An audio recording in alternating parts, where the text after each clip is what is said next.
welcome to Watch, Review, Repeat, a very special episode of Watch, Review, Repeat at that. This is the podcast where two best friends discuss the latest in film and television and then do it all over again the following episode. My name is Colton Brown, and joining me, wouldn't you know it, it's Mr. Andrew Meadows. I am here. This is a unique episode. A unique episode? Not a lot of special review episode? or repeating. Yeah. It's a repeat of something that we did last year. We did 3 special episodes where we talked about some bachelor trips to Puerto Rico, some honeymoons, some weddings. Everyone got married. And so, yes, we are here, assembled here to talk about something else. Anna and I went on a little trip to Europe, a fun trip to Europe. Andrew did not, but that doesn't mean he wasn't up to things while we were gone. So it's the 4th special episode that we're doing, the first of 2023, perhaps the only of 2023. We shall see. I got a baby. You got a baby on the way, so we'll have a special episode. Maybe we'll have a special episode for that as well.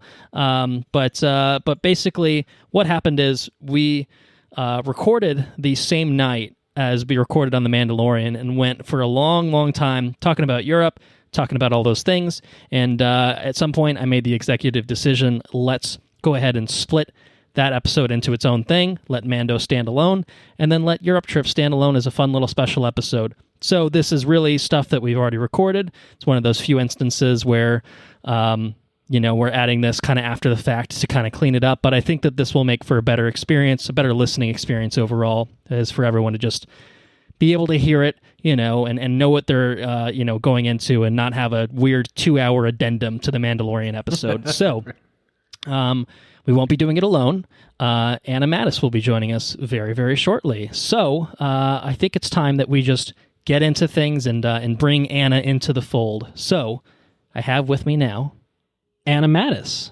And also, there's a Kenobi chewing a bone in the background. If there's any sort of noise that makes it to the final cut, I'm not sure if the mics will pick that up, but probably not. But just it's a family sort of thing. It's a family sort of affair right now. He gets upset if we're in the room without him. Yeah, it's either that or you hear him scratching and whining. So pick your poison kind of deal. But Anna, welcome. What's up? Glad you're here to join us because we've been up to a few things that I think are worth talking about. Would you agree? Sure. Such as taking a trip to Europe. Holy shit. Right. Such as? as? We did do that, didn't we? We did. Nothing sounds fancier than, what are you doing this weekend? Well, I'll be going to Italy and Venice, and we might take a gondola ride. You fuckers. No, we did all those things. We did. Sounds fancy.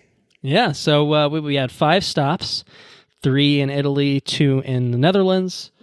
I think, total of like 9-10 days? 10 days. 10 days. It depends. For including travel days. Travel days were kind of fucked up because we... Travel day that went overnight. Right. We left at 10 days. like 5-6 p.m. on a Wednesday and got into Venice Thursday afternoon, basically, by the time... Like our trip spanned 11 days. Yeah. But we really only spent 9 nights and 10 days so, in Europe. So we had... it's fucked up. I can't even wrap my head around that. Yeah. It's a little wonky. It's a lot better on the way back. Yeah, definitely. So we watched some movies on the way there and back. I think that we'll save that maybe for now. Oh. Why don't we talk about the trip itself? We started in Venice. We did. I think we did one night in Venice. Mm-hmm. You flew out from the airport. The shit. Rude. Philadelphia, not Philadelphia. And that's not rude. That's accurate. Oh, I'm sorry. Where we flew out I of. thought he was talking about Albany because he has flown out of Albany. That's true. Sorry, I've also flown out of Philadelphia. Sorry. I meant Philadelphia, to be clear. Okay, yeah, fuck out Philadelphia. No, we did not fly out of Philadelphia. We avoided it. Albany Airport's very nice. Yes, I honestly love the Albany Airport. It's tiny, but it's great. So we drove up to New York so that my parents could watch Obi because they said they would, and he had a great 2 weeks with them and Melly. And so we got to fly out of Albany, which was great because it meant that we had someone to drive us to the airport, which was nice. Right. And then it's so small that you don't have to get there 3 hours early for an international flight. I mean, what did we say? All right, wait, no, I got it. So we got dropped off. So we checked 2 bags because it was free. So we checked 2 bags. And then after we checked luggage, my carry-on was like a purse and Colton's was a backpack. And so we checked in, dropped our luggage, went through security, and we were at the gate in 14 minutes. From when we entered, when we got to the door of the airport, we got dropped off to when we arrived at our gate. It was 14 minutes for an international flight. That's awesome. I love the Albany airport. Yes, highly recommend. It probably added, I don't know, like $150 each. Yeah. Which obviously is not nothing, but it was worth it. Yes. It was honestly worth it to Philadelphia not deal is with the Philadelphia fucking airport. shit show every time. Every time we try to fly out of it. Philadelphia. I love this city. I hate this airport. Except for the Southwest counter. They're really nice, but Southwest isn't flying. So we did fly out of Albany. Our first layover was in Detroit. Yeah, classic. Fly backwards to then fly the other way Albany again. Is a small airport. Yeah. So we flew, so into Detroit, and Detroit is a very nice airport. I liked that airport. Although we arrived to a choir of airline workers singing the worst rendition of We Are the World that I've ever heard in my life. And I got hit hard with like a fit of giggles because it was so bad. And it was so ridiculous. And I literally had to sit down and walk away and sit down because I was like laughing, not subtly, at how bad they were. Were they singing on your plane or were they singing at the actual airport? It was just in the airport during our layover. Why were they singing it? That's a great question. It is unresolved to this day. We do not know the answer. I don't know why it was like one of the funniest things I've ever seen in my life. It was so bad. They were so bad. It was real bad. But we took a little rinky-dink plane from Albany to Detroit, and then we got on a big old plane. We got a big ass from plane. Detroit, and that actually took us to Amsterdam. Yeah, that was where our second layover was. And then we had another layover in Amsterdam. That one wasn't very long though. Just a quick layover, and then that took us to Venice. Which was our first official stop. Yes. So we did have a little excursion through the dirty Amsterdam airport. On the way through. That part of it, anyway. That part of it. The part on the way back was totally fine. So it was a tale of 2 airports. Apparently, it was very bizarre. My first reaction is the correct one, which is what a bizarre airport. This is an absolutely bizarre airport. We were like trying to find an ATM, trying to find a coffee place, and I don't know. There are 6 Starbucks in the Amsterdam airport, and I'm like, incredible. Why? But so we got to Venice. So with Venice, because obviously Venice is on the water, the airport is not on the water. The airport's on the mainland, so you have to get from the airport on the mainland to Venice, which is basically an island. And so we took a public water taxi, which is really more like a water bus. So you can you can get a water taxi that's like what it says. It's like getting an Uber or a taxi or, whatever. You can get the fancy ones, which is like getting a limo or a town car. But we took the public one because it's way cheaper and it does the same exact thing. I think the advantage of the private ones is a lot of them can navigate the canals and take you like right up to your hotel or wherever you're staying. Like a taxi versus a bus stop. Yes, again, it's a bus. And you may have said this already. I've pulled everything up on a map now that I've gotten away from the flight. So if you find the train station in Venice, okay, you can see it. We were right across the Grand Canal from that. Gotcha. We could see the train station out the window of where our hotel was. So when we got out of the water taxi, we had to cross a bridge, walk a little ways, cross another. Where'd you bridge. fly into though? So the airport, which is on the mainland. Oh, okay. But they call it the Venice airport. So yes. Oh, gotcha. Okay, understood. All right, we're on the same page now. Yeah. So Venice was good. We really just checked in and then went to dinner, and that was really nice. It was beautiful out. And then the next day we really just spent the day walking around and exploring, and had an amazing lunch. That was so good. Fantastic lunch. We had baby octopus and tomato sauce as like an appetizer. With the polenta. Yeah, So that's right. good. And we got some. I think that was our first. I mean, we had like a kind of low key Yeah, we just did, dinner like, a the low-key first dinner night, the first night. and then we had like a really nice This is, like, lunch, nice. like that first kind of full day that we had in Venice, which was our only real full day in Venice, I guess, to be fair. Yeah.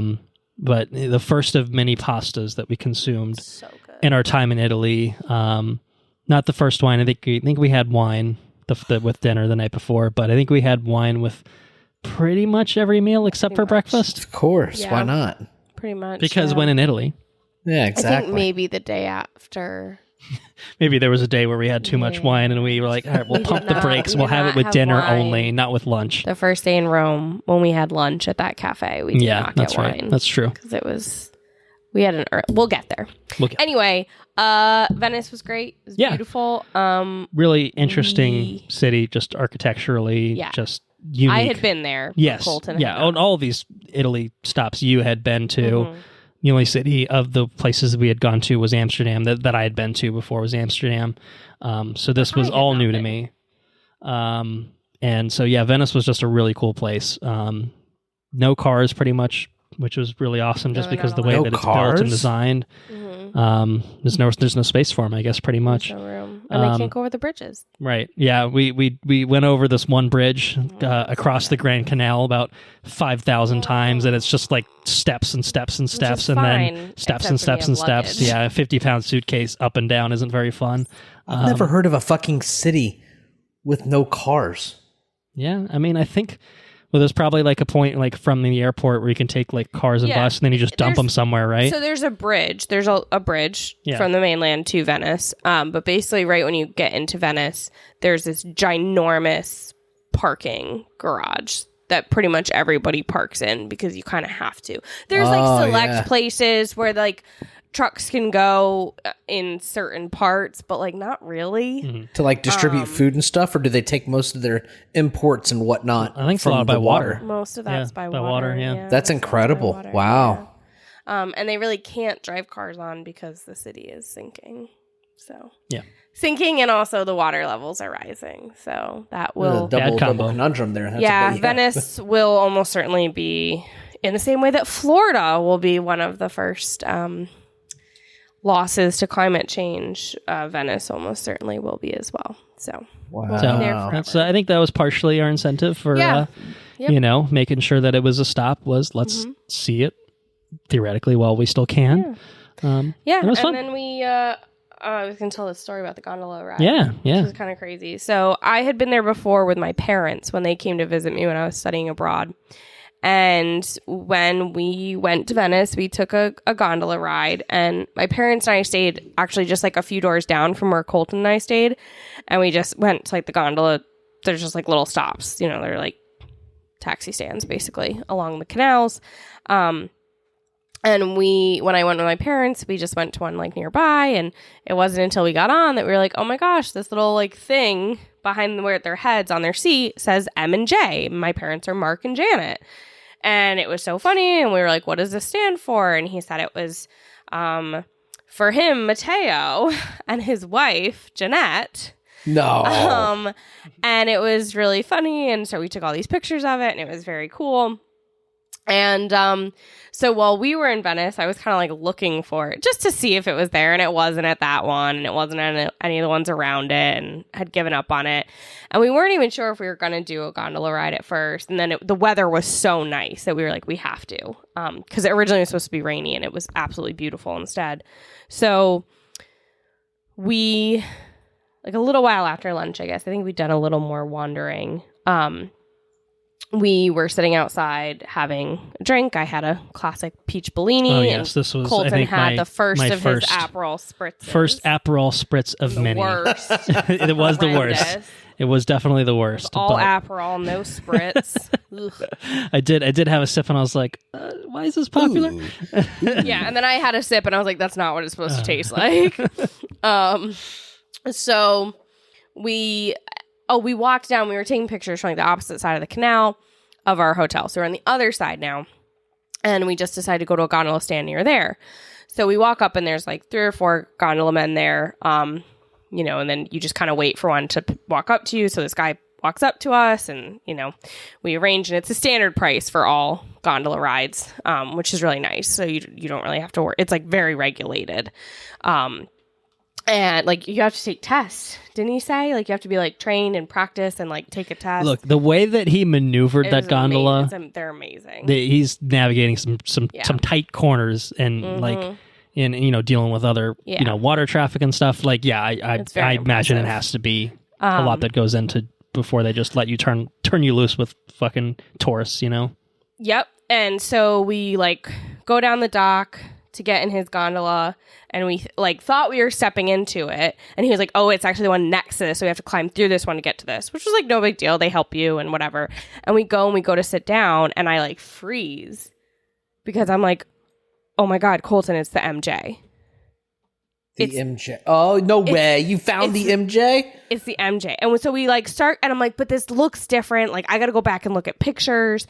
And I went back and I looked at the pictures I'd taken of the gondola when I went with my parents. And the gondola itself looked really different, but this plate thing behind the seat looked the same, except it had been like repainted. But the M and J were the same, like letter, like it was painted on. That's and it was crazy. The same. And I was like, we were like halfway through the ride, and I was like, I have to ask. Like I have to ask because him. It was like, a different guy. It was a different guy. I was like, I'm pretty sure this is not the guy who was like, he doesn't look like him. There's no way. There's like a set of them. And so I ask him about it, and I show him the picture, and he's like, oh my god, that's my old gondola. I got this one last year. He said he'd had it for a year, right?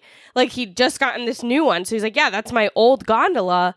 And that's the sign. That's the only thing I brought over from it. I got rid of that gondola. I got a new one, but I brought over the sign because that's me and my wife. So you speaking English or Italian to you right now? English. Okay. And he's like, because I'm Matteo. And I think I'd asked about, there were new names added at the bottom. And he's like, oh, those are my angels. And they were his kids' names. And I was like, so who's this guy? And he was like, oh, that's a guy I used to let drive my gondola, like use my gondola. Because it was like a guy who didn't. And I'm sure, looking back, I'm like, oh my God, that was probably not allowed. Like how regulated it was. It's probably like when people let other people borrow their taxis. Like they're not really supposed to, but they do. But it was so wild. Like all the decisions we had to make to end up in that gondola for me to end nuts. Up. It was crazy. It was so weird. It was such a small world thing. I had chills the whole time. It was like, it was so weird and crazy and awesome, honestly. It was like, it was very cool. I was a little skeptical myself because in the back of my head, I'm like, all these fucking gondolas are the same. They all fucking say M&J on it. This is some tourist scam bullshit. They don't. And they're falling right for it. He was like stunned. He like didn't, like the gondola man, he did not know what to say. Like he was like stunned. Yeah, I looked at the other gondolas. They look different. So I was like, all right, okay. He's like, yeah, no, that's not me. But that is my gondola, my old gondola. Now I'm a believer. Yeah, it was so funny. And so we got out of there, and it was so nice. We just wanted to be outside. That's great. So we ended up going to this really cool park that we had seen from the gondola. Mm. So we like backtracked, and we found this park and hung out in this park for a little bit. Mm-hmm. And then we took a train station right across the canal. Took the train down to Florence. So the train is really cool because it goes across that bridge. So you go across the water on the train. So I want to ask some real basic questions about Venice. Okay. Go for it. So Venice looks like a set of islands. Is that right? Because there's a bunch of islands that surround Venice. So Venice itself is like that main hunk of island, land, right? And then like you'll see to the north Murano. Mm-hmm. So that's separate. That's not Venice. Murano is a separate place. So Murano is famous for their glass blowing. So you see a lot of Murano glass, honestly, all throughout Italy, and even places here have Murano glass. It's very famous. But a separate city, separate from Venice. It's Venice technically is that separate one from island. Venice. One yes. island, right? And then I think the one to the south is the big long one, or is it? Giudecca? Maybe. Yeah, I don't know. I feel like something has like a saint something or San something. So there's an island between one of the things that I was blown away at was like looking at the map is you have Venice and then you have this island that's just a cemetery between Murano and it's crazy. called it's a whole island that's just a cemetery. Which kind of blows my mind. It's also interesting that it looks like all of the Canals. all the canals are named like street names, Yes. Yep. which is Because wild. they are. Because each of the canals has, well, a lot of the canals have like walkways along them. Not all of them, but some of them do. But yeah, they all have names. All the bridges have names. There's 417 bridges. What a wild place. Like, I wonder if it was ever practical to live in Venice. It's amazing. It's amazing that a place like this is built. Yeah. Anyways, blown away. So you guys hop on a train. I don't want to, Yes. don't let me detract your... So yeah, we took a train to Florence, otherwise known as Firenze. Firenze. Friends? I don't know. Fuck it. It's Florence. So we went to Florence, and we got in kind of late. It was like, what, 8:40 Yeah, I think we or wanted to something? spend most of the day in Venice. Right. So We took one of How was the last train ride, though? Was it, like, Done. totally awesome? Was it, like, James Bond-esque? Where you can eat dinner and walk around and get a drink and all this? Was it really cool? It wasn't quite like nah, that. no. It's nice. Is it kind That of one like the was tube? nice. It's not like the tube, though, right? No. It It's was like nicer a train, than that. a Yeah. passenger train, but really just like an Amtrak. Yeah. So yeah, and it was a high speed train. So that was fun. Goes very fast. It's pretty cool. I'd be there's all about that. Saw Brad Pitt on it. He was. No, I think he's an assassin of some way. sort, if I'm not We mistaken. did not. That is a lie.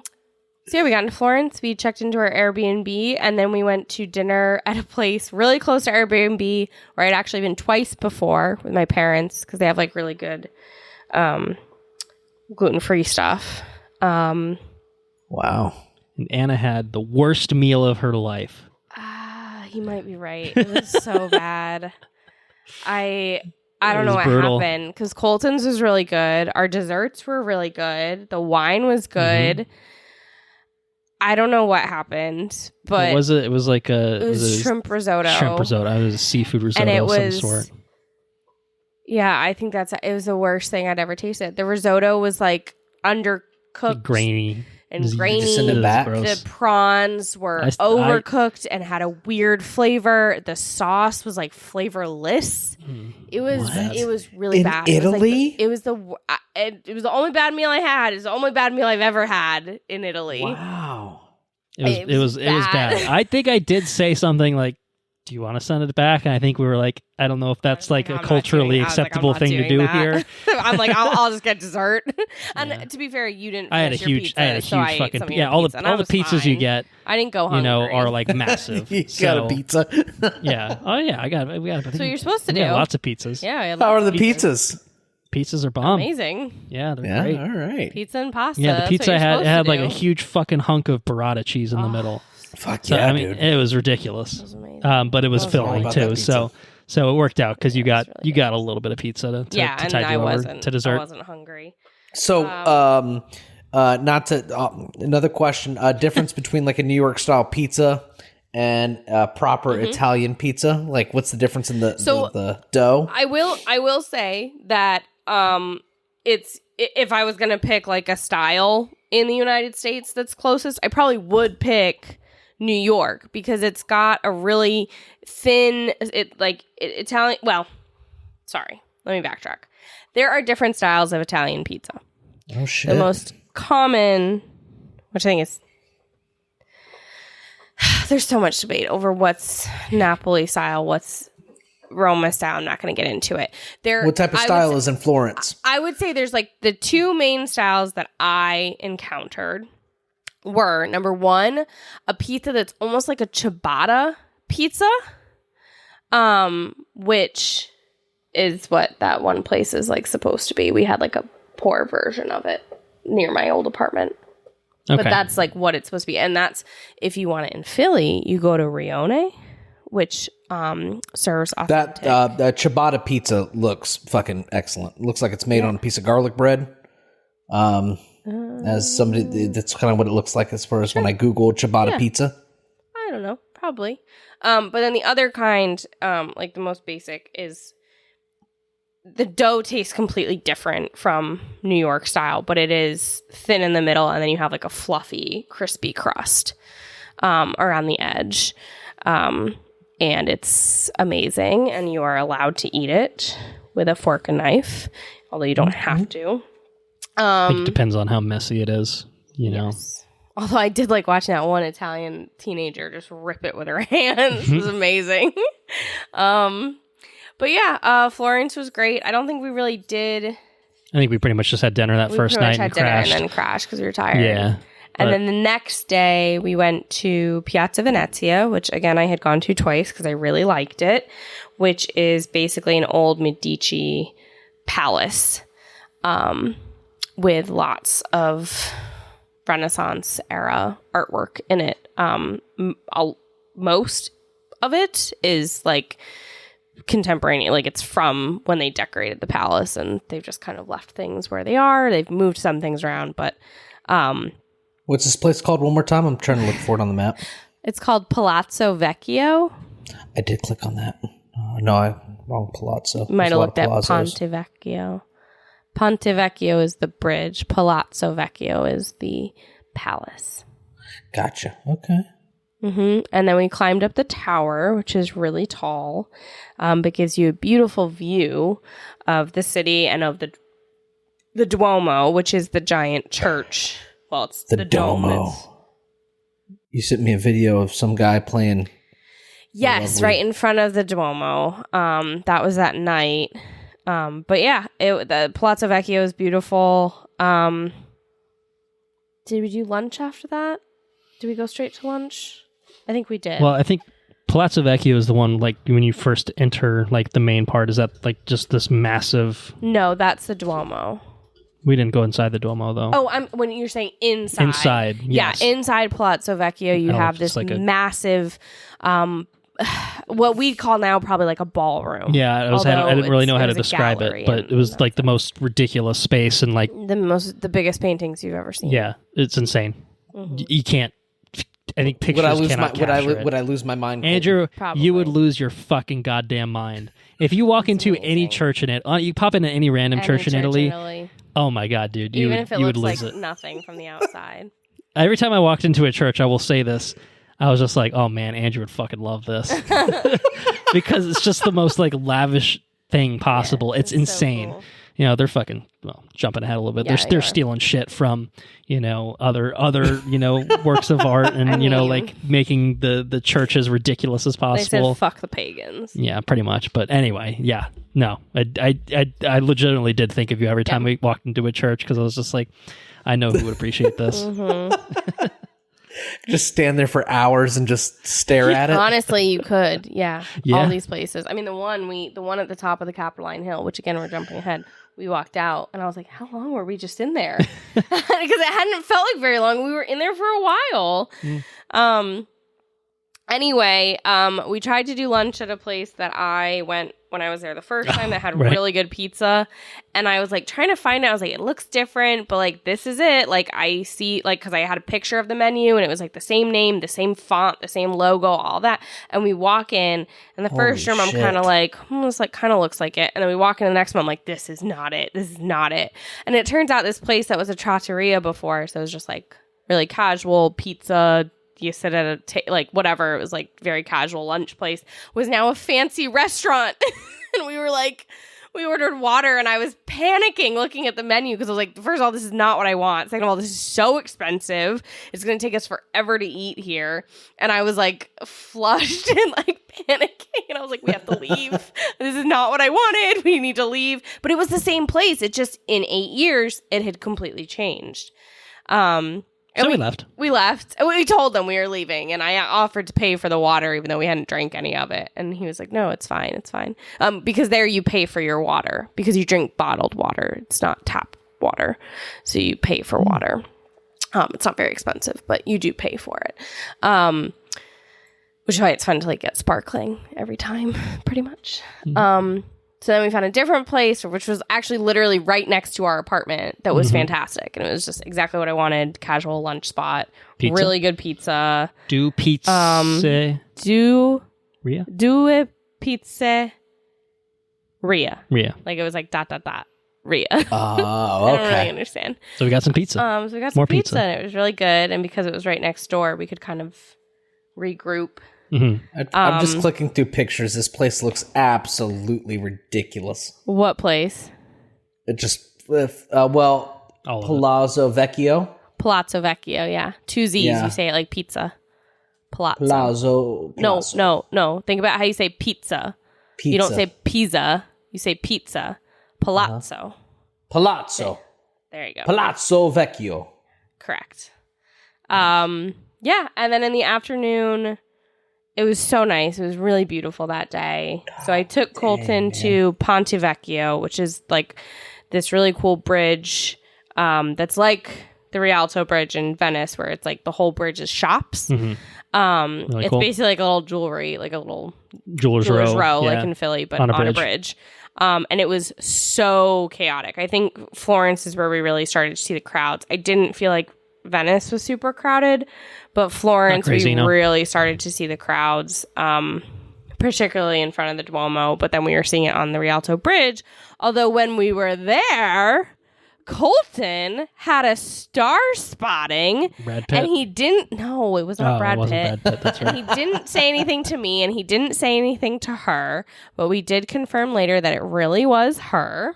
Okay, well, Who was it? the reason that I didn't say anything is because it's a literal child. I know, but I wasn't saying you should like run up and be like, "Give me your autograph." I just thought because she was a kid, I think she's early enough in her career that it probably would have been fun if we went up and we were like, "You were great in Dungeons and Dragons." Yes. So, who I saw is an actress by the name of Chloe Coleman, who played Chris Pine's daughter in Dungeons and Dragons: Honor Among Thieves, and she's been in other things. She did mocap for Avatar: The Way of Water.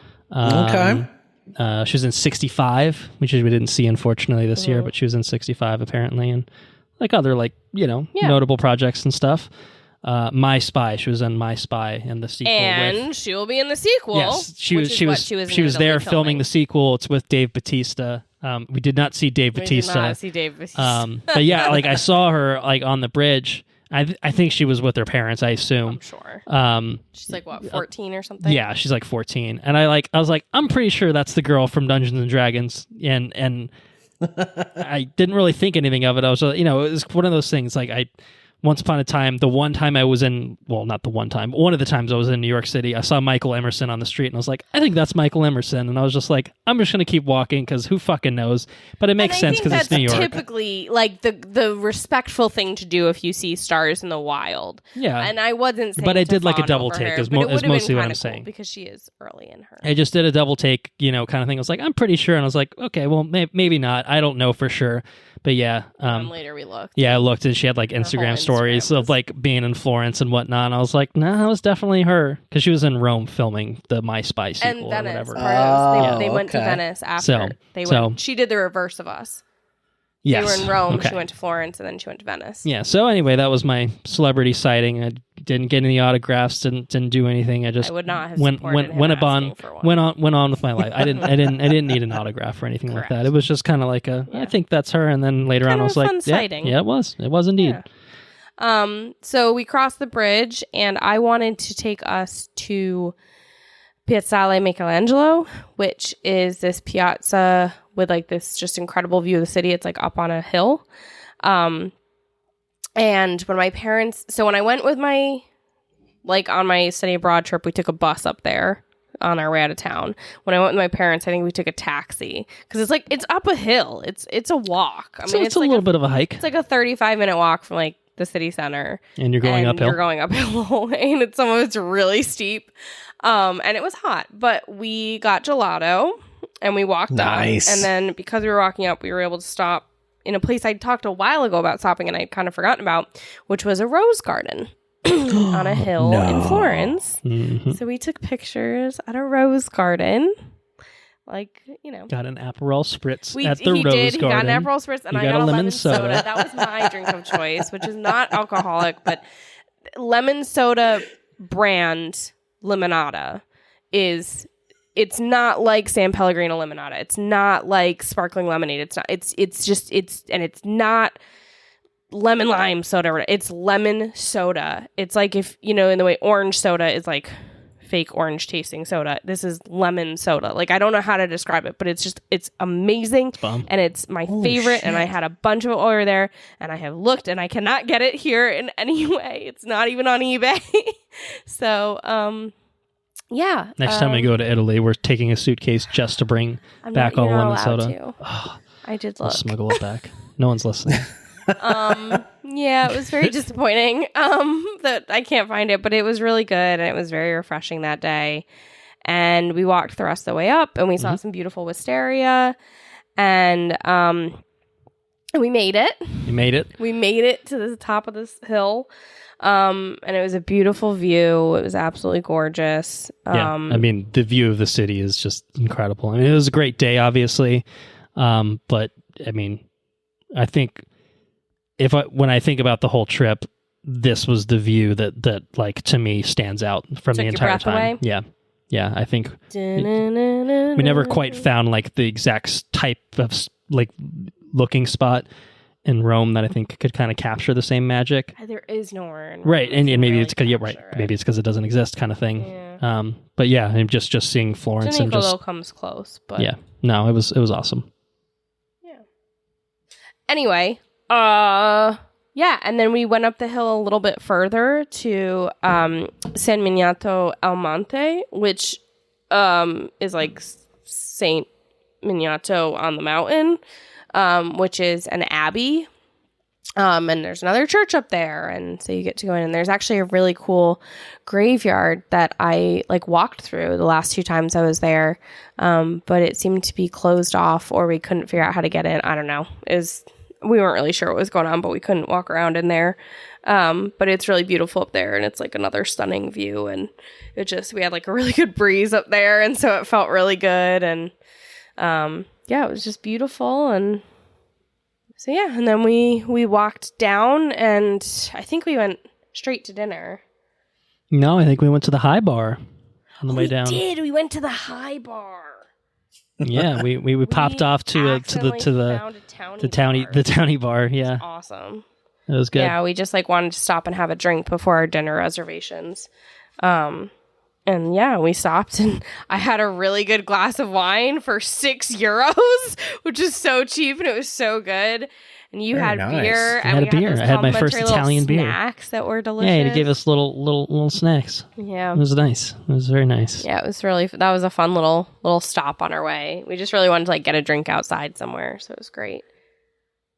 English pretty well spoken everywhere, or is it all Italian? Yeah. It's like polite to greet and thank, and like in Italian. Like, so for example, I walked into Grazie. like one of my Arrivederci. You will get slapped if you do that. I'll speak Italian. But I went into this coffee shop on our last day in Rome. Last day in Rome. And the way it works a bar, just a bar in Italy is everything. So it's open all day. So you go there in the morning for your coffee. You can go there later for a drink. Like it's a bakery. Oftentimes it's a gelato shop too. Like it's everything. And sometimes there's seating, sometimes there's not. But at the actual bar, like at the counter, you don't stand there and order and wait. You stand there and drink your coffee, and it's cheaper most places if you drink it there versus if you go sit down and they have to bring it to you and clean up your table and all that shit. So that's what I always did, because it doesn't take you that long to drink espresso, and it's just like when you say drink coffee, it's drinking espresso right, or even a double espresso. Right, it's 3 sips. So I was standing there waiting, and there was this guy, like these 2 guys in there, and the one was like fully standing in front of the counter, and he was like holding a laptop and the charger under his arm, and I was like, there's no way you're gonna drink a coffee right here. You just like get out of my way. And I didn't say anything, but he was just like clearly an American, clearly a rich middle-aged white dude who just you don't have to go to Italy and have perfect Italian and know every custom, but like you should make somewhat of an effort. Right, like try. Just like look, like Google one thing about like how to handle yourself in Italy. And Not he look was like a clear he fuckhead. had not. I said and not look like a fuckhead. And not look like a fuckhead. And he was a fuckhead. And she asked him what he wants, and she doesn't speak a lot of English, but she, whatever. And he says he orders an Olay. And she's like, what? Like, what are you, what? Like, that's, whatever. And it was just like, whatever. She worked with him, but I was like, oh my God. And then he was like trying to ask her for a double and like, I want an extra shot of espresso. And she's like, huh? Like, what are you saying? And I just turned to him and I was like, doppio. Doppio means double shot. You want a doppio. And she looks at me and she's like, oh, okay. She gets it or whatever. He says nothing to me. No, thank you. No. Oh, okay. Good to know. Nothing. No, like, doesn't even acknowledge my existence after I just helped this man order his fucking coffee, which took him 3 times as long as it should have because he's a dumbass. And of course, so he's like waiting for it to be made, and she like turns to me and starts speaking in Italian, and like I know enough from when I was there that she was basically saying to me, she's like, what a life, right? Which was so funny because it was like really fun to be on like the other side of that and not be the annoying American. There were multiple times where people came up to you and started speaking Italian. And I was like, don't actually speak Italian. But it's kind of fun when you do make even a little bit of effort to like say you're things acknowledged correctly for making an effort. Yeah, exactly. And they respect you more. And then if you're like, oh, that's really all I know, they're like, oh, that's okay. I speak English, and they're it's fine. But it really, I feel like it's appreciated when you try. It's, you can get by without. But like there are some places where if you go in and you're like, I want an espresso shot, they're going to be like, huh? No, not that. They're going to be like, wow, you're annoying. I'm going to take forever to do this, and I'm going to upcharge you, and it's also going to be yesterday's coffee. And, like it's, yeah. Anyway, I forgot where we were. And then we went to High Bar. We went to a locals bar, and that was very fun. And then dinner. And then we went to dinner at this place called Trattoria Anita, which I had been once before. I went with a group of friends when I studied abroad, and one of them, I think, either had been there before or knew someone who had been there and said, you have to go, and had made this reservation. And so there were 6 of us who went, and we said we were going to do like a full Italian meal, like actually get an appetizer, actually get a first plate, actually get a second plate, get a dessert, get wine, whatever, and all of that. Which, of course, is really, really hard. And also, like, I got sick because I ate too much. So I did not do that this time. But it was really good. And I knew they had boar. And boar is, like, wild boar is a specialty of Tuscany. Really? Because, yes. Because the boars eat the olives and the grapes. Huh. And so there's, like, big pushes to control that population so that they don't ruin the olive crop and ruin they eat all the shit and they ruin the fields, right? And I remember, I think it was the year before I went, so like 2014, there was like a huge issue, and so there's like a big push to like get a bunch of people out and like get them hunting or whatever. So I knew this place had boar, and I wanted Colton to be able to try it. So we went, and I was glad we'd made our reservation ahead of time because we got a seat because there was a bit of drama as soon as we walked in when we got there. Because this girl had made like an open table reservation for like 8 people 10 minutes prior, and he was like, if you're going to make a reservation for a party that big, it has to be more than like 10 minutes in advance. You need at least a few hours so that we know it's coming. Like, we've been seating people because we didn't know it was coming. And she's like, well, you should take it off of open table. And he was kind of like, you should have the common sense to not do that. And I agreed with him. I think if you're going to like, if you're also, it was a pretty small dining space. It's very small. And like 8 people rude. Is half the fucking dining space. She was also being rude. She was clearly a study abroad student who, what an idiot. Just, don't be that. Yeah. But we had a great dinner. I was one of our Much best better than meals. your previous dinner. Oh yeah, it was way better than the night before, and it was so good. We had a great appetizer, and we both had really good meals. That's where I had the tortellini. Oh, that tortellini was so good. Like truffle and something else. Yeah, it was really good. And then it also was the best house wine we had. Yeah. It was house wine, so it wasn't expensive, but it was really, really good. Sometimes you get house wine in Italy, and it's not good. It's still better than like still American better, house wine. but it's but still like you can tell it's cheap shit. right. It's still like probably like $10 wine you'd buy here. So it's not great, but this place it was really, really good actually. Yeah, I mean, we've talked about since like we've gotten back from the trip, like what was your favorite like meal, blah blah blah. And I think I decided that this dinner in Florence was my personal favorite. And what did you have? I did end up getting some boar, some wild boar, and I got it in a pasta. But I think the thing that like surprised me is I thought boar would taste like pork, and it doesn't. It's like no, it's a lot more gamey. Basically just it's like just red meat, and it was delicious. I mean, I knew pasta was really good. Yeah, it was definitely my shit. But yeah, that was my personal favorite. And trust me, we ate good. Except for her first meal in Florence. We ate really, really good the entire time, particularly in Italy. But that I think that topped it all for me. It was all downhill from there. No. But I think that was there were other really good meals, but that was the best. That was the best. I think Venice might still be the best for me because it was piping hot and just so fresh, and I got like a pasta there. Venice was nice because we got a lot of seafoody stuff. Yeah, there. that's true. Venice is and the then we place kind to get it. Went, Yeah, different directions elsewhere. But yeah, and then we were because we'd had drinks at the bar. We'd had a drink walking up the mountain. Well, you'd had a drink with lunch. I had not. We had a drink in the Rose Garden. We had a drink at the High Bar, and then we had a lot of wine at dinner. So we were feeling... Is this where we got the 1 liter one? Ooh. Did we get a whole liter? No. There was somewhere we got a whole liter of house wine. It might have been there. I think it was there. It might have been there. I think it was there. Oh, yeah, because I said we were going to do an app. We were going to do like the full dinner, so we got a whole liter. Yeah. Yes, that would be correct. That'll get you. So we were feeling it, but it was a beautiful night, and we were like, let's just like walk around. And we ended up walking over towards this like other church that's also very beautiful.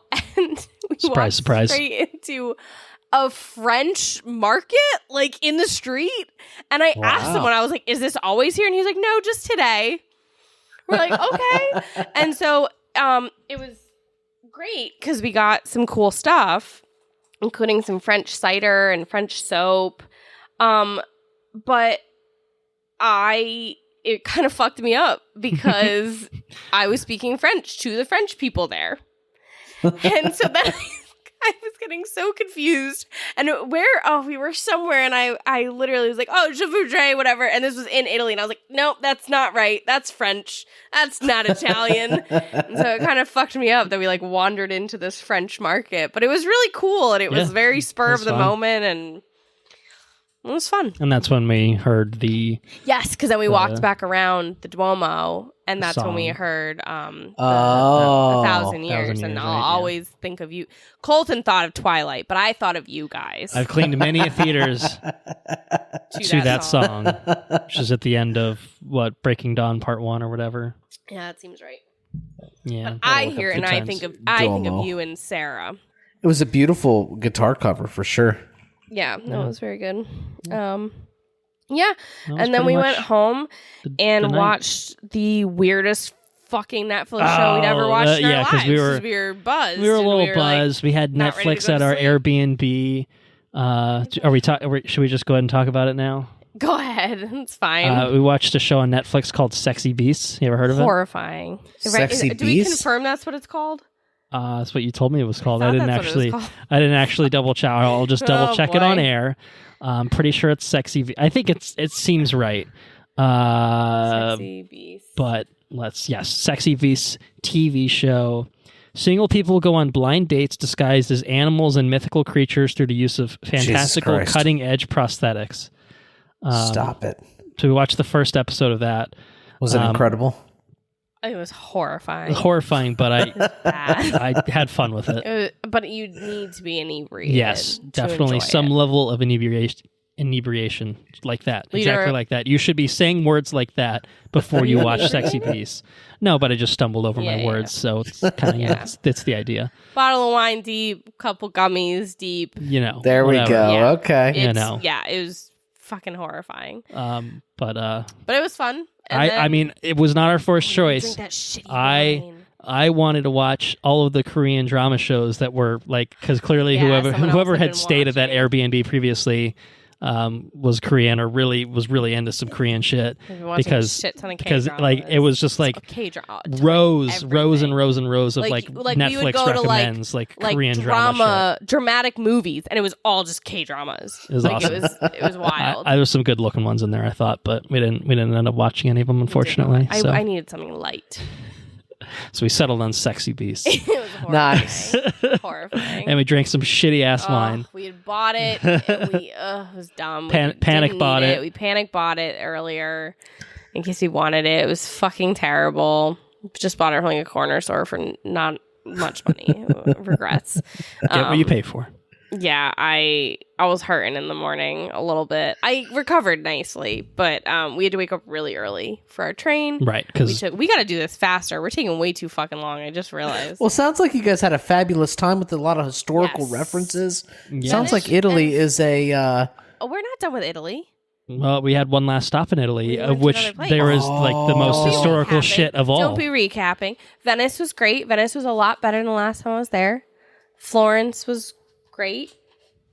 And then, we took a really early train. What time did we leave? Like 8:30? Yeah. 8:40, something like that. It was pretty early for us. Pretty early for us. And we're Especially still considering on, it was- you know, right. fucked up time zone difference time. It's like somewhat. getting on a train at 3 o'clock in the morning. Oof. But it was really close to our Airbnb, which was great. Yep. And we took the train from Florence to Rome. To Rome. How long? little- How long of a train ride was that? Little hour and a half zippy that one was ride, right? shorter. That one was pretty short. Yeah, it was like an hour and a half. Yeah. Right. And this is where you saw Brad Pitt? Our way to Rome. Yeah, he was on the train again with Aaron Taylor Johnson and Brian Tyree Henry, I think, was there as well. Holy shit, incredible. Bullet Train Part 2. yeah, Only the Bullet Train Part 2. Bullet Train Part 2 on the high-speed trains in Italy. That one wasn't as high speed, and it was also kind of shitty. Our Yeah, second train it was not the nice. direct-to-DVD sequel of Bullet okay, Train. got it. Not quite as nice. Although it was a little calmer. That we didn't mention that first train from from Venice to Florence, the like second stop after we got on. This group of fucking teenagers. It was a bunch of Italian teenagers, and they were so fucking annoying. I just wanted to scream Turns at them. out Sit teenagers are down." annoying in any country. So annoying. They were loud and like moving their seats all over the place, and they kept having to move, and no one knew where they were supposed to be sitting. It was a disaster. At one point, this girl was sitting next to me, and another girl was sitting on her lap, and there was like fully not room. It was Oh my insane. gosh. But anyway, we got into Rome, and it was kind of a weird thing because we got there, in the morning, but then our tour, because it wasn't a tour, but our entry for the Colosseum wasn't until 1:30 or something. And so we had to go store our luggage because we weren't checking in to our Airbnb until later. So we stored our luggage. Hauled it a good ways. It It was downhill though, so it was wouldn't do okay. that again, the way we did Yeah. this. But and then we went and got we had to search a little bit. The lunch spots over there have changed a lot. There used to be a lot more like casual and food trucks, and there are a lot of places that have been bought out by non-Italians Tourist traps. and turned into these tourist traps with bad food and hidden fees and expensive food, and so we had to find a good spot, but we ended up finding a good spot. Found They a were cute so little nice. cafe, It was sandwiches really and coffee. cute. Yeah, it was really cute, and I had another lemon soda, and then we got to go into the Colosseum, which was great. They'd opened up another section that I don't think was open when I was there, so that was kind of nice. Beautiful day, just absolutely gorgeous. Yes, perfect weather. But I do think this is where we really started to notice there were a lot of crowds. I knew we were going on one holiday weekend because Rome's birthday is April 21st. So it had been Friday. And that Sunday, they always do a parade. So that was cool because we got to see when part we of were the parade. walking up to the Coliseum, we basically saw the parade going through, and that was really neat. Yeah, and it's just a bunch of like reenactors, people dressed as gladiators and centurions and senators and Vestal Virgins and whatever. The shield wall thing. Yeah. The turtle. The phalanx. Yeah. Phalanx. Phalanx. Phalanx. Some cool shit. Very. Yeah, cool and they shit. like do it. They like do it for real. It's really because I was like cool. I was like they're gonna turtle, and the one group didn't. I was like maybe this one, and then they did, and I was so excited. Oh, so cool. And that was really awesome. But what we didn't realize is that so we got there on a Sunday, and so I knew Friday had been a holiday. What I didn't realize is that Tuesday was also a holiday. So it was like a super long weekend for everyone in Italy. So we not only were dealing with international tourists, we were also dealing with other Italian tourists in the That's city pretty from- cool. Yeah. No, it wasn't. It was really crowded. It was It's just more cool to crowded. see how they celebrate their holidays, though. Culturally, that seems... Well, I mean, for me, it seems like it would be pretty cool. They don't really do anything special for Liberation Day because it's just celebrating the end of the Nazi fascist regime. So it's not really like a... I don't know. Rome's birthday is a little more... Yeah, it was a little bit more... That sounds cool. Yeah. Liberation Day is a little bit more somber. I think it was just too busy. There were as too we many talked people. about, like, there were parts that just, it felt like being at Disney World. People. Yeah, it did. It felt like Disney World. Just Peak season at the Disney level World. of crowd. You just couldn't move. You couldn't navigate. There were just so many people, and yeah. But we still had fun. We did lots of cool things. I would not do that timing again. Yeah. Did you see the aqueducts in Rome? No, those aren't in Rome. That's the whole point. The aqueducts were to bring water into Rome and throughout. Right. Like, so Roman. At some point, So you have to go outside the city to see aqueducts. Oh. They're not. So by the time they hit Rome, they're like underground or something? Well, no, they're just gone now. They're just gone? Okay. Mm-hmm. You have to go outside the city a bit to see them. But we did the Coliseum. Talked about that. I mean, we did the Palatine Hill, which was Palatine Hill. fantastic. Although they have changed the museum up there, so you have to pay more to get in. I was noticing that a lot. I feel like there was a lot of stuff that was either closed or you had to spend more money to get in. And I think we kind of Venus determined in it's Rome was- certain times of the year that it's all upcharged, and if you go like off season kind of stuff, then it's not.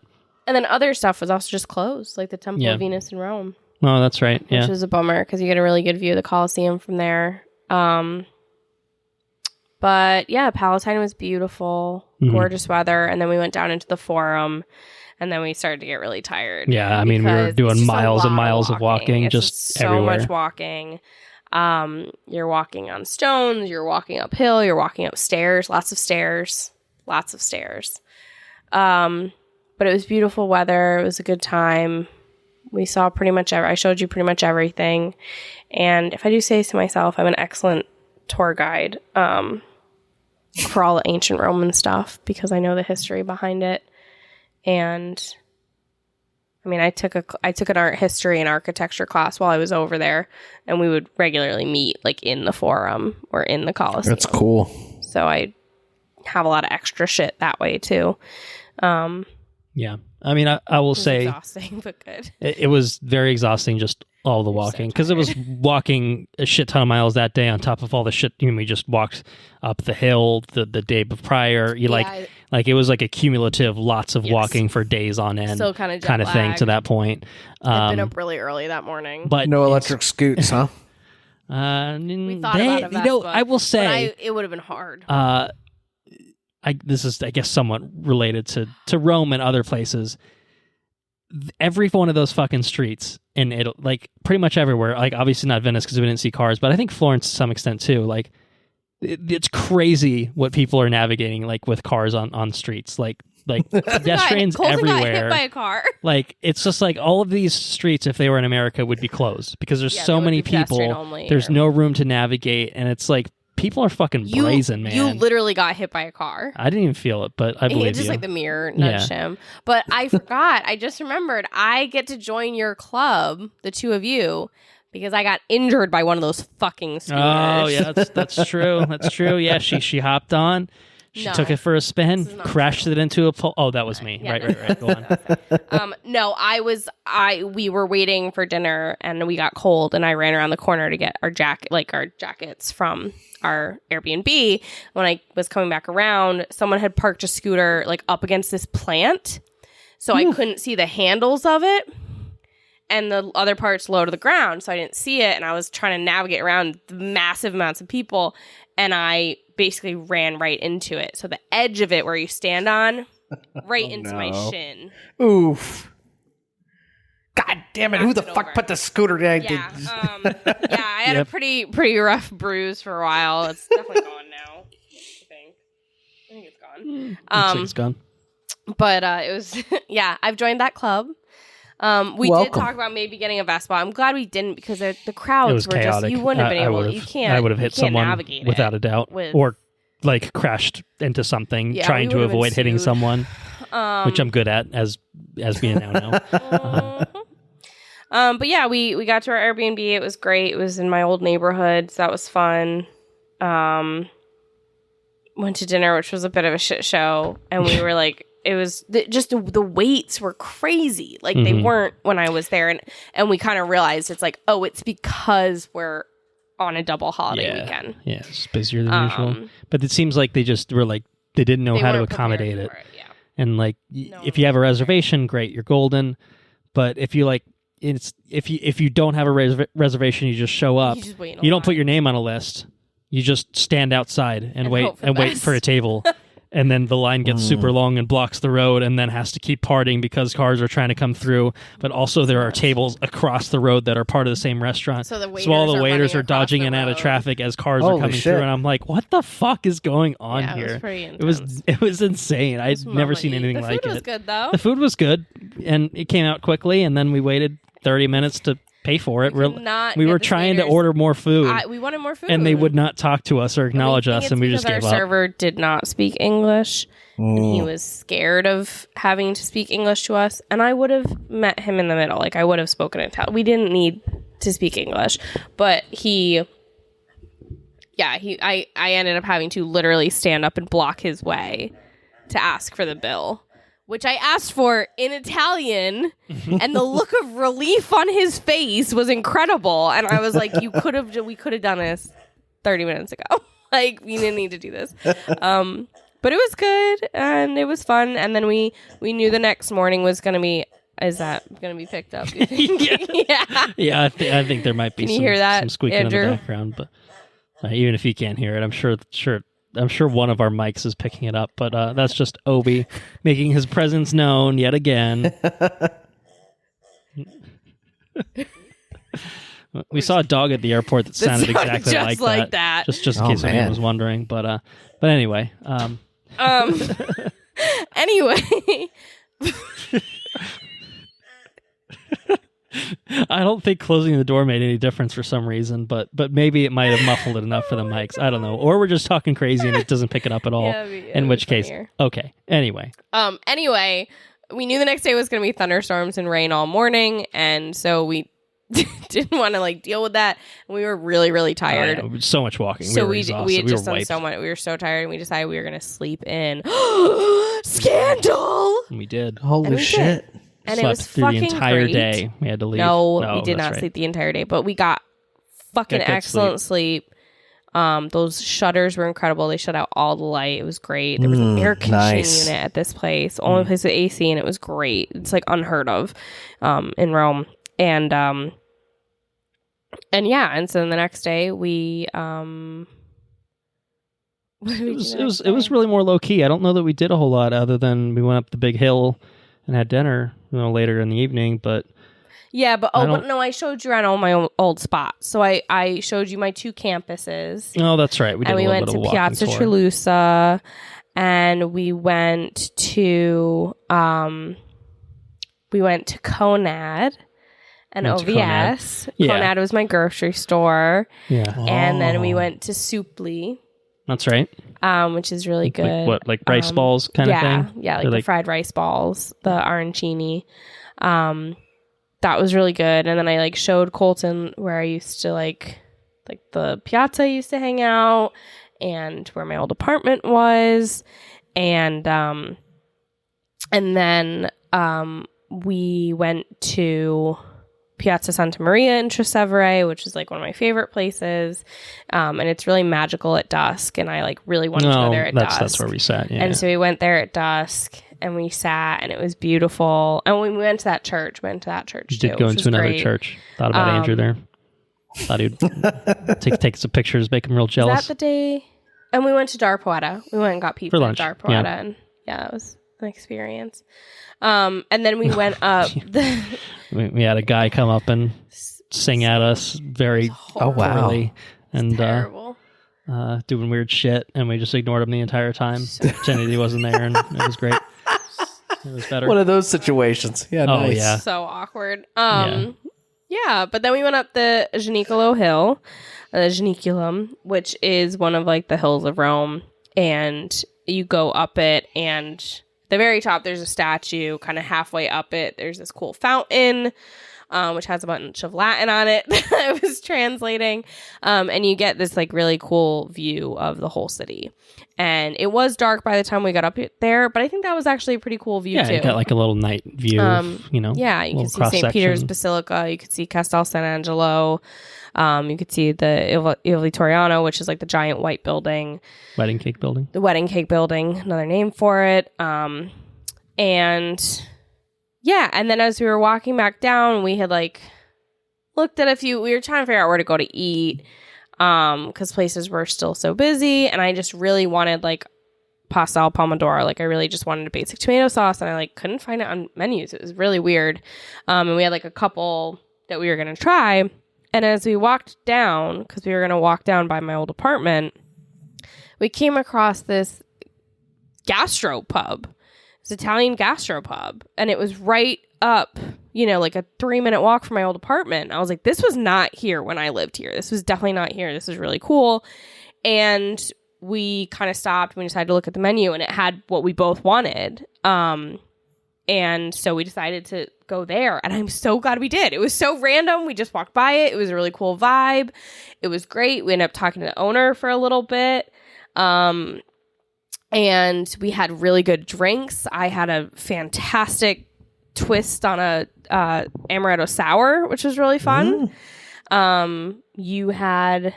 I had a twist on an Aperol spritz. Oh, that's right. Yeah. With the raspberry. It was like a raspberry liqueur. The raspberry liqueur was really... Yeah, that was so good. Yeah. Oh, so refreshing. I had a great Chianti. And we both got the pasta dishes we wanted, and they were fantastic. It was great vibes. We had a beautiful view of the city from there. We got limoncello. We did. We had complimentary limoncello and these cookies they made with red wine that were incredible. Those cookies were so good. Cookies made with red wine. That's interesting. They're so good. And yeah, complimentary those and the limoncello. And it was so random, but it was so good. And now I'm like, I wish it was there when I was there, because I would have been there every night.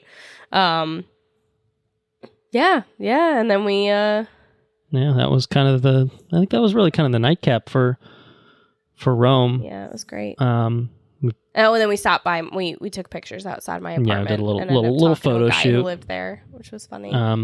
But then the next we flew out the next afternoon At like 4. But so we were trying to do some things that day, but when we ended up sleeping in and kind of just had a kind of lazier kind of day, we ran out of time to do some of the stuff.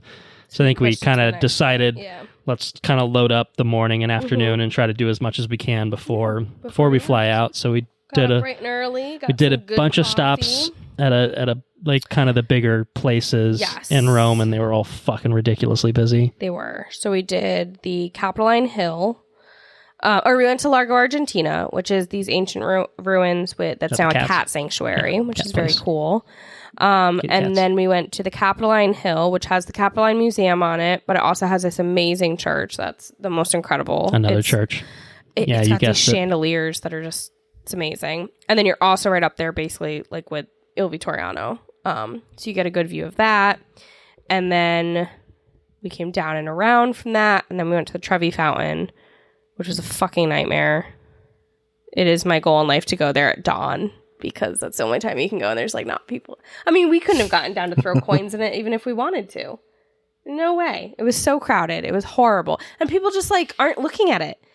I'm like, what are you even doing here? You're here for a picture. You're here to like hang, like let other people look at it. If you're not even looking at it, like go away.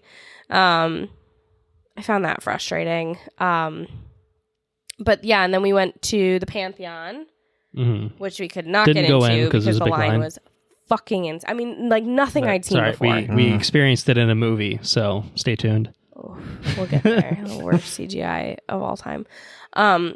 But we did see the outside of it, and then we did get to go into. We went around the back too, and kind of saw the back of it. And I showed you the Bernini statue, the elephant taking a shit on the Inquisition, and then that church right there, which is really beautiful too. And then we walked over to Piazza Navona, which is usually more calm than the Pantheon and Trevi Fountain, and it was not. It was not calm. It was not the way I remembered it. Oh well. And then we were kind of getting ready to like walk back towards the neighborhood and like get our transfer to the airport. And we were going to get pizza at this place over there. And it was really hot. And we'd just done a lot of like fast walking. And we had gone to like one of my favorite gelato places the first night, but they hadn't had my favorite kind. And that was like a smaller location in Trastevere. And so we realized that we were really close to the location in Centro. So we decided to go there and see if they had my favorite kind, and they did. Blueberry cheesecake is my favorite gelato. It's so good. It's just at this one place. It was fantastic. And yours is really good too. You got raspberry and chocolate, right? Yeah.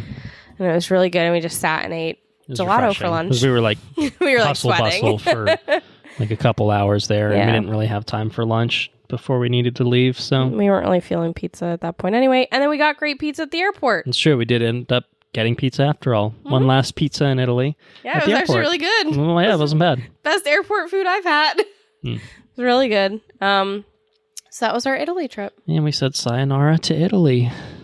We said ciao. And But yeah, that's we not said- all. we said ciao. But that's not all. We went to the Netherlands. We did. We flew from Rome to Eindhoven, which is the third largest I think so. Yes. city in the Netherlands. Population, And that is where my best friend Emily lives. She and her partner Liam have lived there for 2 years. Couple-ish years, yeah. But they're only there through like October. So that was part of why we chose the timing that we did. Are they moving back? And then they'll be back They'll to be the back States. to Yeah, they're Port- going yeah, back they'll to move back to Portland, Portland. Oregon. Yes. Yeah. So we went to Eindhoven. We got in and it was a bit of an adjustment because it was a lot colder. It was like 20 degrees we had colder. to pack for like two different climates because different Italy was climates. beautiful, like 70s, Sunny. pretty much sunny the whole time. And Eindhoven then, ended up being nice. yeah, it while we wasn't were there, bad. but it was cold compared to but everything in the Netherlands was like 50s, maybe 60s if you were lucky. But I don't yeah, it think was we had any 60-degree days. maybe 60, 60, 61. yeah. Yeah. Not really 60s, I guess. Yeah. So it it was was an adjustment. it was definitely cooler. It felt nice initially, and I was like, okay, now it's cold. Yeah. But yeah, that first night there, we just had like, it was really nice. We just kind of hung out at their house. We met Taron Egerton. Oh my God, we did. Their friend and Brad Josh. Pitt. No, I'm just kidding. So look, it was so funny. Like because we had this really nice dinner with Emily and Liam and their friends Josh and Liz. Josh. And of course, Josh. That's right. His Dutch coworkers think his name is Joshua. And so, and Blue. They have a dog, Blue, who's Emily. Yeah, and we Liam's got our dog Blue. fixed. It We was were away great. from Obi, even though we were he's such- FaceTiming pretty much every day. But Blue is a cutie, and he's such a good dog, and it was really good. He's just he's just a big version of He's Obi. a big version of Obi, yeah. He's like Scooby Doo. But yeah, he's a cutie, and we just had like a really nice dinner.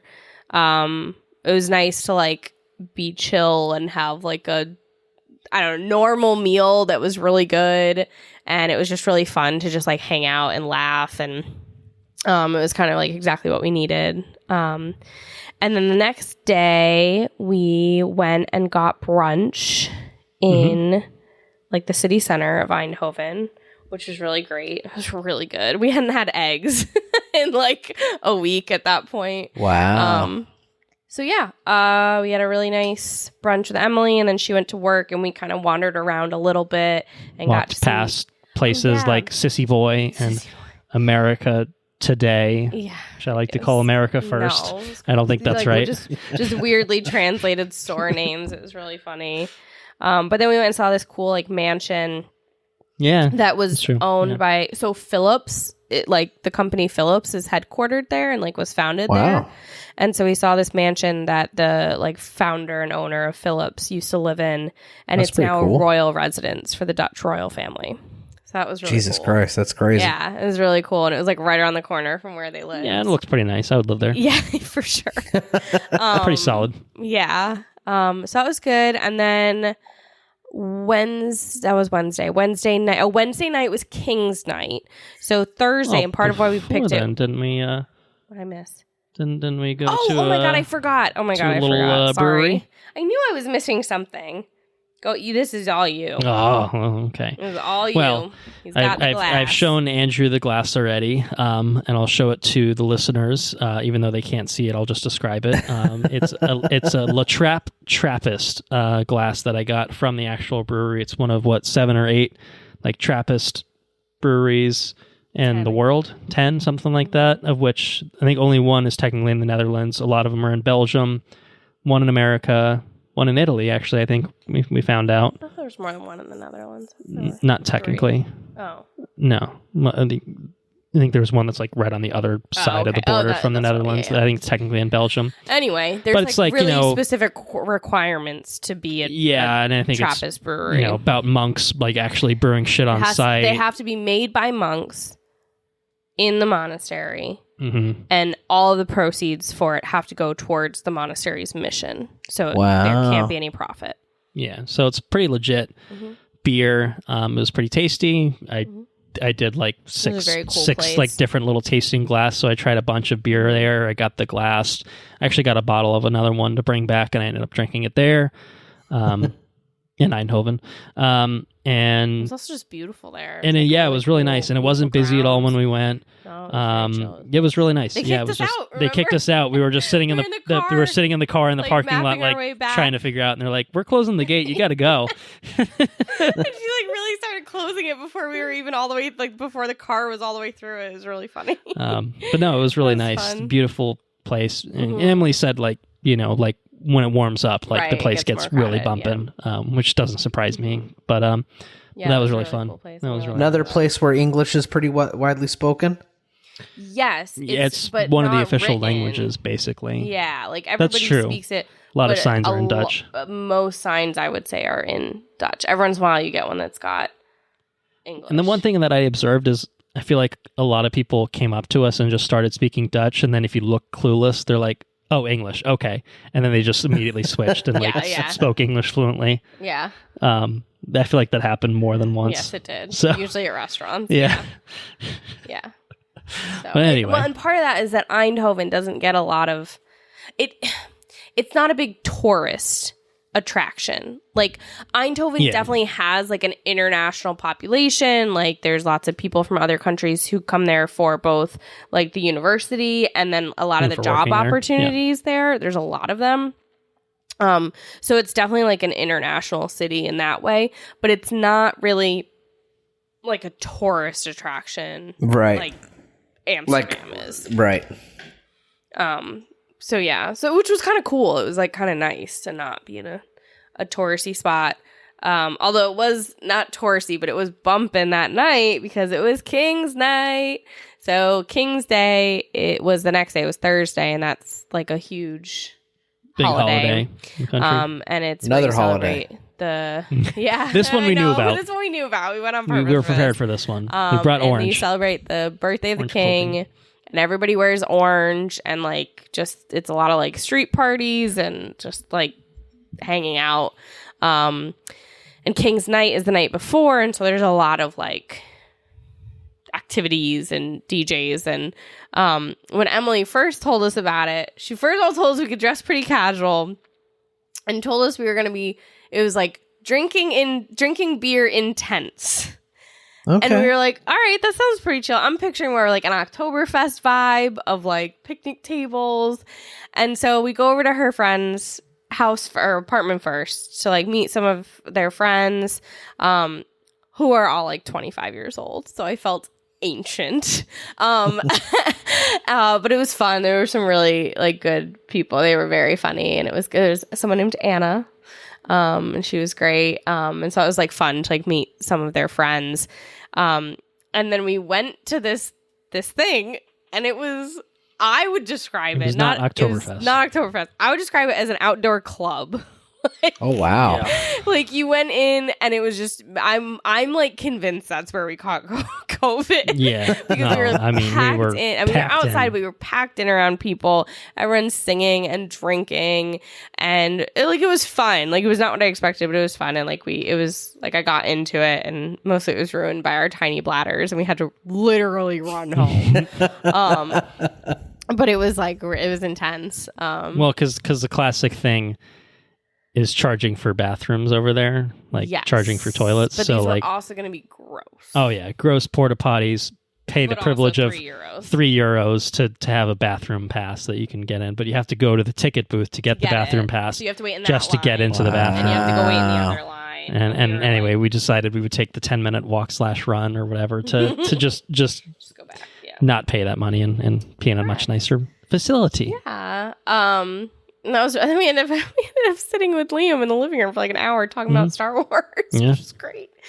So yeah, that was really fun. And then the next day, the four of us and Blue woke up and drove to Amsterdam. Our final stop, which had also Perfect been hands. our first stop, technically with the airplane. That's true. our first European stop. And so we went there and we checked into our Airbnb, which was really cool. I feel like the Dutch apartments just have so many windows. I love it. I love it. So much natural light. And so...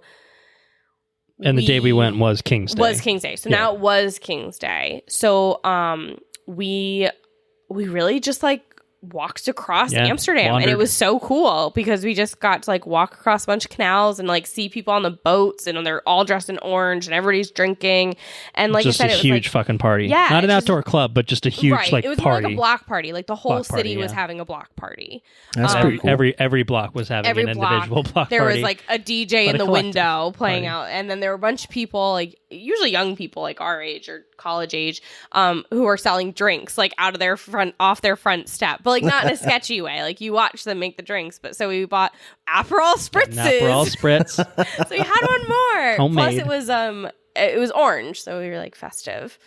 Got some big ass beers out of a backpack. Big ass beers out of someone's backpack. Yes. Nice. Yes. Some Latin folks who were playing good music. Mm-hmm. And yeah, it was really cool. We just got to walk through and like experience King's Day, and then also see like Emily was showing us like some of the historical stuff, and got to see where like Henry Hudson launched from, and some other stuff that was really cool.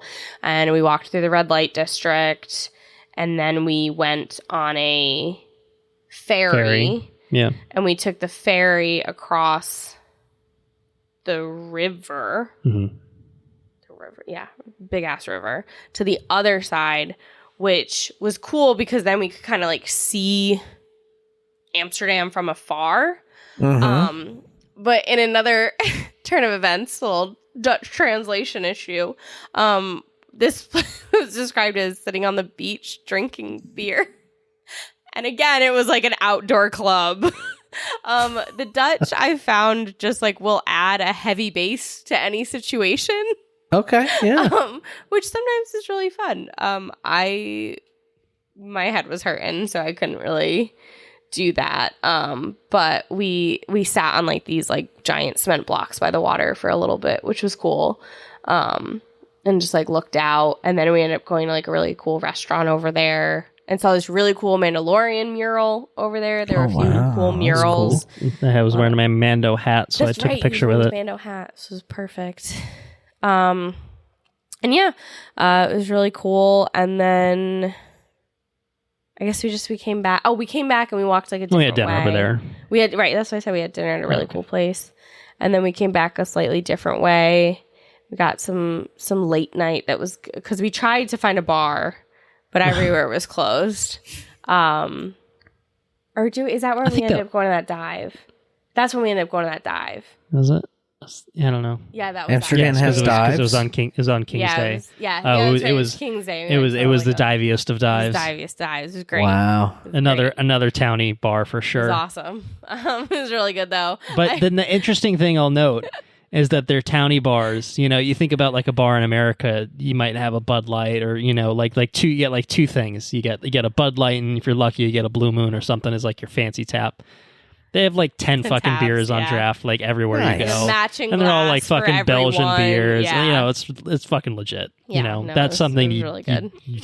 you don't get at home. Yeah, it was cool. Yeah. So even this towny bar had some good Great. shit. yeah, it was really good. Yeah, and then we got some late night food that was really good, because that's like a thing, like in the Netherlands, like they've got their late night food down to a science. It's really good. And then the next day, Liam was going back to Eindhoven. So Colton, Emily, and we went and had breakfast at this really good place. That was what we did first. And then we went to look at the tulips. Oh yeah. It was peak tulip season. And so we went to the awesome. Yeah, so we went to the Keukenhof Gardens, which they're not like the tulip fields, but there are tulip fields kind of like around them. And it's like this really cool just garden of all these different flowers, and mostly tulips and hyacinths, and it's pretty impressive. It's very impressive. Just absolutely gorgeous. It had been like kind of raining and cold when we arrived. I was a little nervous, and then the rain stopped and it warmed up a little bit. I almost thought the clouds would part for a second, but no, the clouds stayed where they were, but the rain stopped, thankfully. It was nice to walk through, and took just a million photos because the flowers were took a lot. So beautiful. A lot of pictures. And then that is where we got poffertjes for the first time, which are these Dutch mini pancakes, and they're incredible. They're incredible. Yes, they are very good. The traditional way is with like a little bit of butter and then powdered sugar on top of it, and man, they're fucking, it's a boar. Fucking bomb.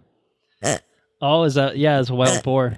It's the wild boar that I ate. It's getting its revenge now by honking into the microphone. Look at those fucked up eyes. Look at those eyes on that thing, man.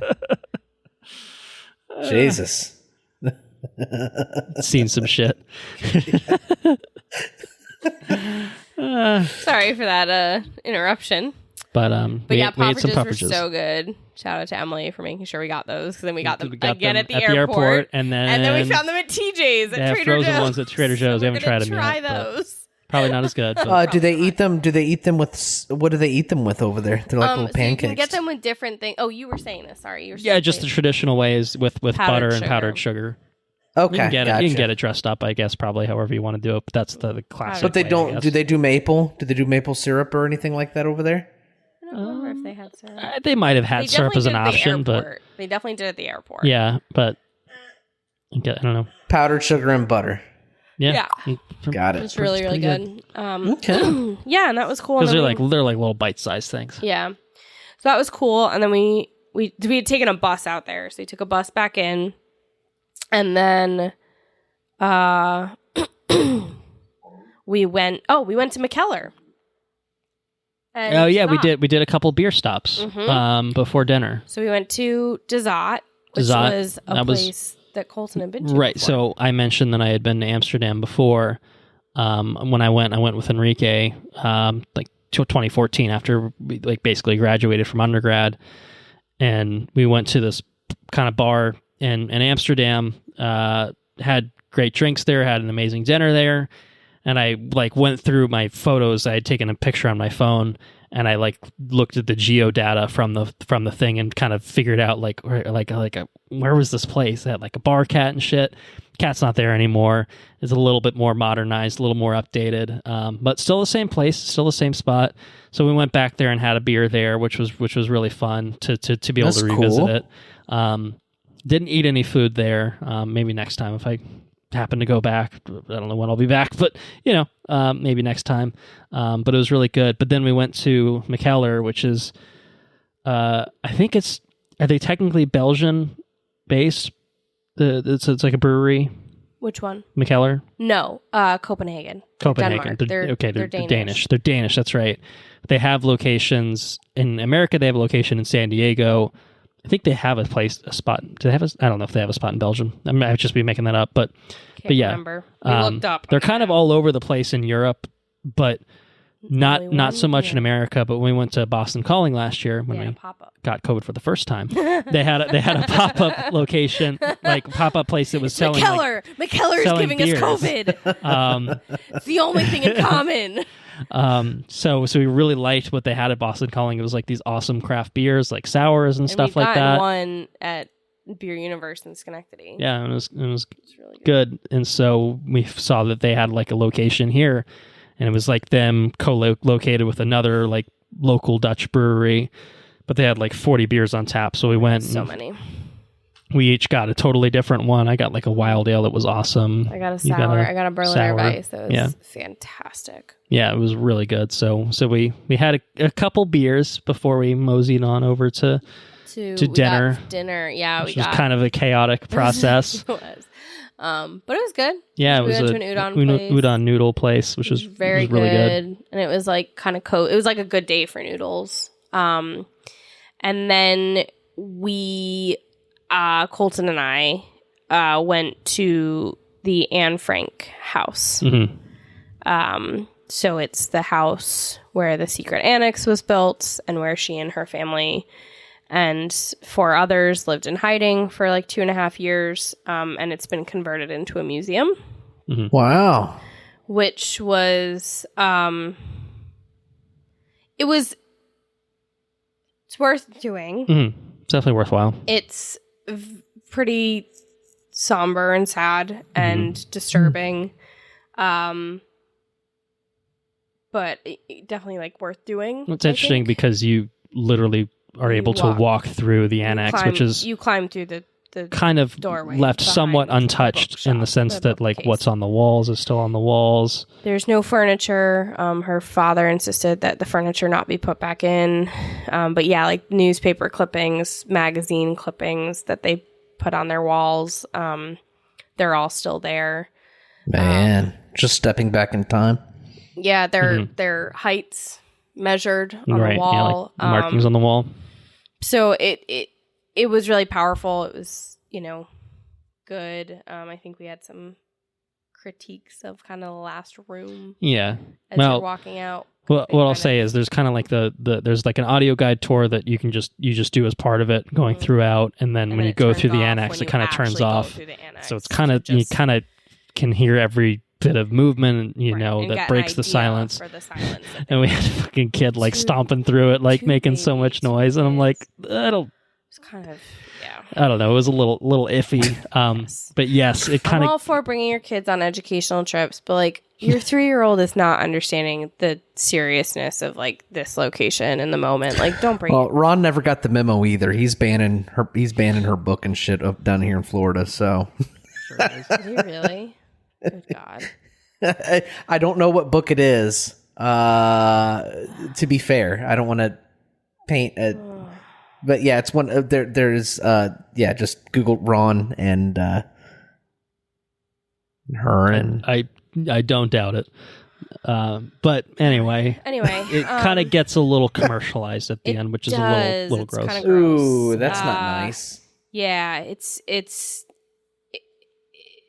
there were some weird choices. And we talked a lot about how it used to be a little different, although still as I recall, because I had done it with Enrique when I went last time, and I have said this as a like maybe I'm conflating it with a different museum experience that's like related to the Holocaust. Just skip it then, just in case you are wrong. Well, whether it was this one or not, I think it's an approach that, if it was the approach before, it should still be the approach now.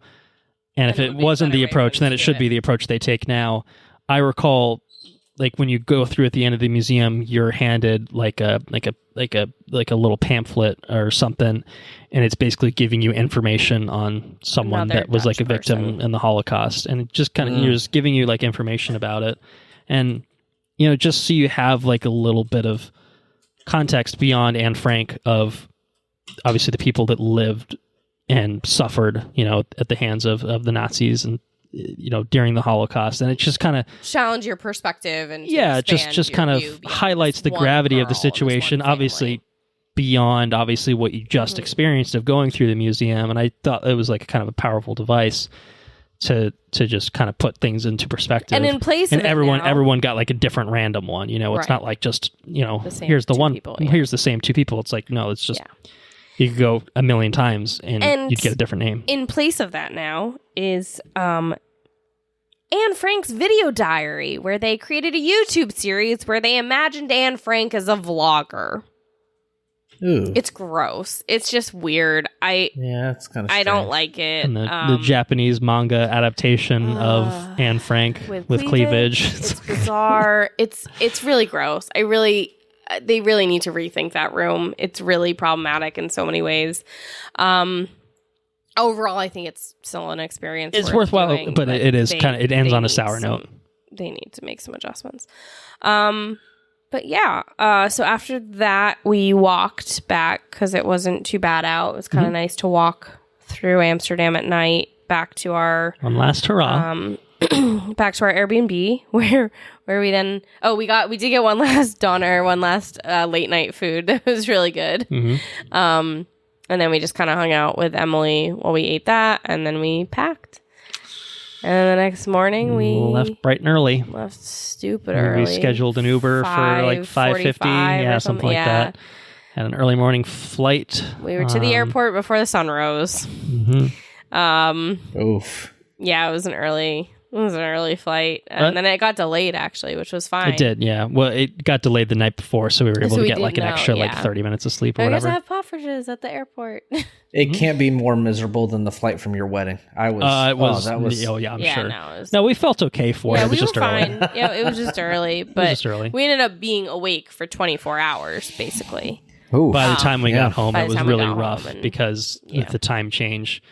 We left at, we started our day at 5:50 a.m. and by the time we got into Albany, it was only like 4:30, which was 10:30 p.m. for us. So by the time we went to bed at 11:30 p.m., it was 5:30 a.m. basically. We'd been awake for 24 hours, yeah. So that was pretty rough. You slept a little bit on the plane. I did not. I slept a couple hours. I was watching movies. But yeah, it was a great trip.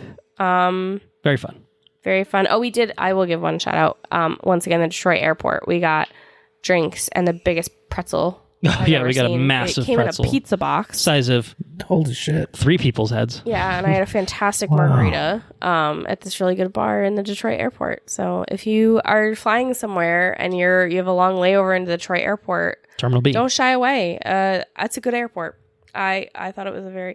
Customs was a little rough. Or immigration, I'm sorry. Immigration it took and customs a little while. was a little rough. But it wasn't horrible. It started moving eventually, but it was pretty slow. In fact, if you're coming in from another country, make sure your layover is at least 2 hours. But yeah, it was a great trip. Obviously, unfortunately, the day after we returned, we got COVID. Yeah, at least we didn't have it over there, and at least we weren't sick over there. Yeah, and we talked about how our original plan was to do the Netherlands first and then Italy, and so we almost certainly caught it in the Netherlands, so we would have had a real shitty time in Italy had we stuck with that original plan. So COVID did bust up our plans stateside. We missed an alumni event with the law school. We missed Guardians opening night. We missed a concert, Muna, we wanted to see. So that was a bummer, but we're in pretty good health at this point, thankfully. More than a week passed. We went to work today. Went to work. First time in 3 weeks. Back to work the first time in 3 weeks, catching up on things and whatnot. That's the worst. That sucks. Yeah. Yeah, it was rough. But that's how it goes. That's how it always is. But yeah, that was kind of the trip, and it was a really good time. So that was longer than anticipated, Yeah, but, it was. and more thorough perhaps. But Sorry. now you have lived vicariously through us, Andrew. Almost every step. Whoever. I had to stop asking questions in Florence. Oh, we would have been here another 3 hours. Yeah. You can ask questions We off did a air if you'd lot. like. We did a We'd be lot. happy to answer them. You can, and if our listeners have questions, watchifyourepeat@gmail.com. Right in. If you have questions about what we did. You can ask about the structural influences, architectural influences in Florence and Rome and all that, and the Netherlands and how they differ. And I think that, oh man, so it'd be really cool. It's a really cool fucking trip. I need to travel one day. I will travel one day. I would Maybe. encourage it. Potentially, It'd be fun, but very fun. How do you wanna do catching up? So beyond the trip, we did watch some movies on the planes. We've been doing other stuff, obviously, We can do this while pretty we quick, traveled, though. but this will be not as lengthy and as intensive as that. So airplane movies, we had some crossover between Anna and I of airplane movies where we kind of simulcast them, and watched them. So on the way there, we watched Catch Me If You Can together. Which Colton had never seen before. I think we talked about this. I don't know. oh wow, At some point. I think we did But talk about this. Yeah, and he had never seen it. So we watched it. Mm-hmm. Great. Pretty great. I like that movie. Pretty good. I concur really good. that it was It's a pretty good good. movie. I do concur. Do you concur? I do concur that it was pretty good. I enjoyed it. And then we love Tom Hanks so much, especially after his riveting performance in Elvis, that on the way back we started. Don't even like Tom Hanks. We kicked things off with Angels and Demons. Because it takes place in Rome. Which for me, very nice. I read it once before I went to Rome, and then after I went to Rome, I was like, oh, I kind of get stuff now. I'm going to read it again, and I read it again, and it was like, great, this is kind of cool. Like these places I've been, whatever. And then you watch the movie, which is cool because it's got a fucking stacked cast. Mm-hmm. Great cast. Not a great movie. It's not a great movie, but it's a good bad. plane movie. It's a great plane. It's a perfect plane movie. It's ridiculous. It's a fucking ridiculous ass movie. I had not seen.